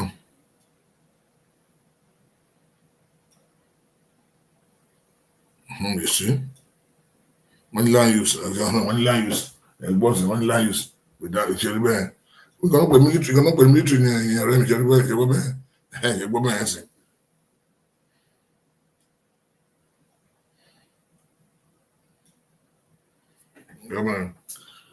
So, we will go back to the road to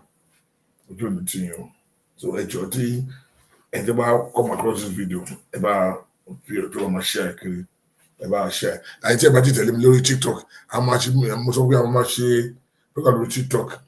And follow me. Kim no have my follow you back. I follow lórí Akogun David Hamilton lórí TikTok. I much it on bear Joe. I follow me back. Akogun David Hamilton lórí TikTok. I follow me back. And see a party follow me. Follow me back. Akogun David Hamilton lórí TikTok. So how much it to me? I come with the TikTok. I follow one bit. My home is only my mother to me, malo, the language to me, lens, my parent be. In Bayam Sati, while looking, I love you, which I will TikTok. In Bayam Sati, Bayam will TikTok me, mom. I didn't look on one bit. I didn't to me, I didn't look on one bit. The other thing, no one bit. And you come up at the TikTok. TikTok. I pàdé mi lórí TikTok. Ibẹ̀ gangan láyé wà sí TikTok láyé wà. Akogun David Hamilton lórí TikTok.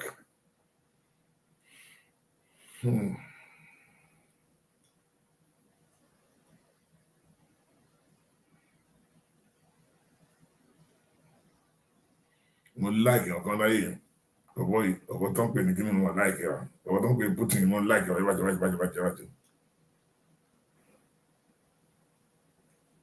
Ẹ bó ṣe ń yan lọ.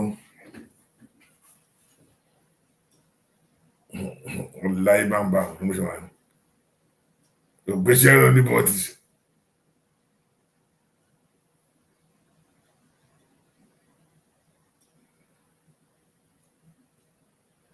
Is the most powerful leader in the whole world at the moment. But they do not true. And lying. Ìdájí mo rí yín bẹ̀ náà, ó yá, ẹ fọ́lọ̀ mi, mo wà lẹ́yìn rí bẹ̀, ẹ fọ́lọ̀ mi sìn, akọni Ibrahim, ẹ̀yẹn wò yín bẹ̀ ń sìn, ẹ̀yẹn wò yín bẹ̀ ń sìn, ẹ fọ́lọ̀ mi kiri yín, ká má lè fọ́lọ̀ yín bá akọgun David Hamilton. Mo ti wà ń bẹ̀ ń sìn, akọgun David Hamilton, ẹ fọ́lọ̀ mi bẹ̀ kí wò yín bẹ̀ ń sìn. Má lè rí yín bẹ̀ straight away.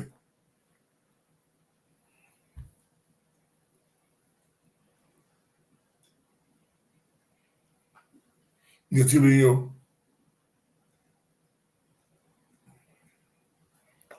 Àbúrúkọ olè nínú bẹ̀ dàtí.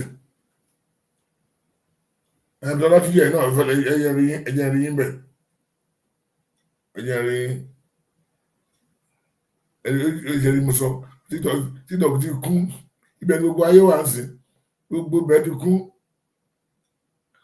Máa tẹ̀lé àwọn ẹ̀kọ́ lọ sí program bẹ̀ ń sìn.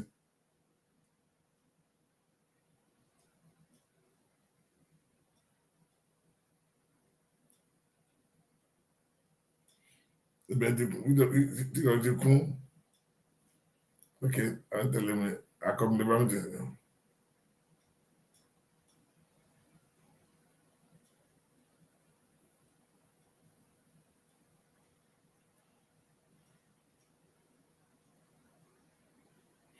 Mr. T ṣẹ́yìn mo rí Mr. T ṣẹ́yìn ni èyí ò ẹ̀ka pé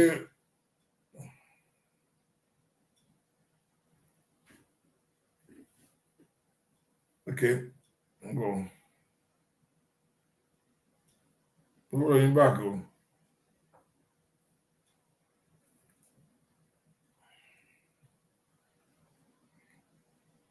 Zatunji.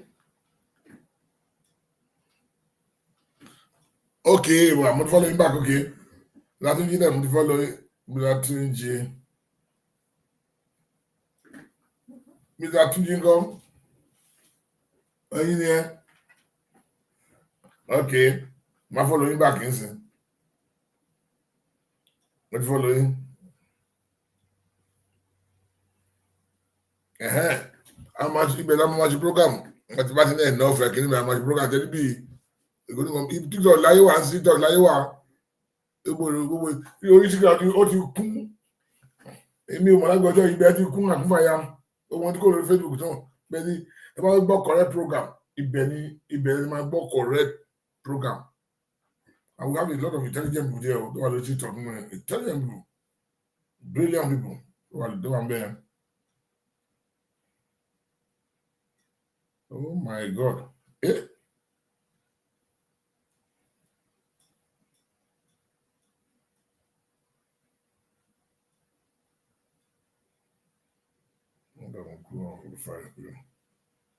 Oh yeah.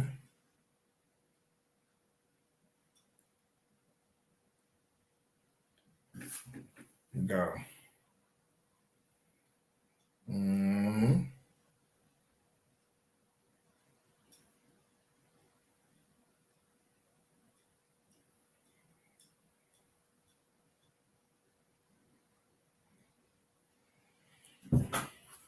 Láti ilẹ̀ ìdánwò ọdún ní ẹ̀dánwò kìíní àwọn bẹ̀rẹ̀ àwọn broadcast àgbọ̀kọ̀ máa ń fọ́lọ̀ àwọn èèyàn jáde lórí platform wọn ni bẹ̀rẹ̀ àwọn máa ti wá sí program lọ́sẹ̀ bẹ̀rẹ̀ àwọn máa ti program sí ẹni di láti lè ṣe program bẹ́ẹ̀ máa ní ti àti ìrẹ̀ wà ní how many people 800 ní about 800 followers ẹ lè ṣe program lórí kọ́ńtì gbàgẹ́ nípa bẹ̀rẹ̀ sí ṣe program bó ti tẹ́wá ní bí 200 or 300 ẹ lè máa ṣe program pẹ̀lú àwọn èèyàn bọ̀ kẹ́tọ́ lè appear yìí lórí ẹ̀kan fúnra yín pé máa host program you need to have about 800 followers. But you can post something there.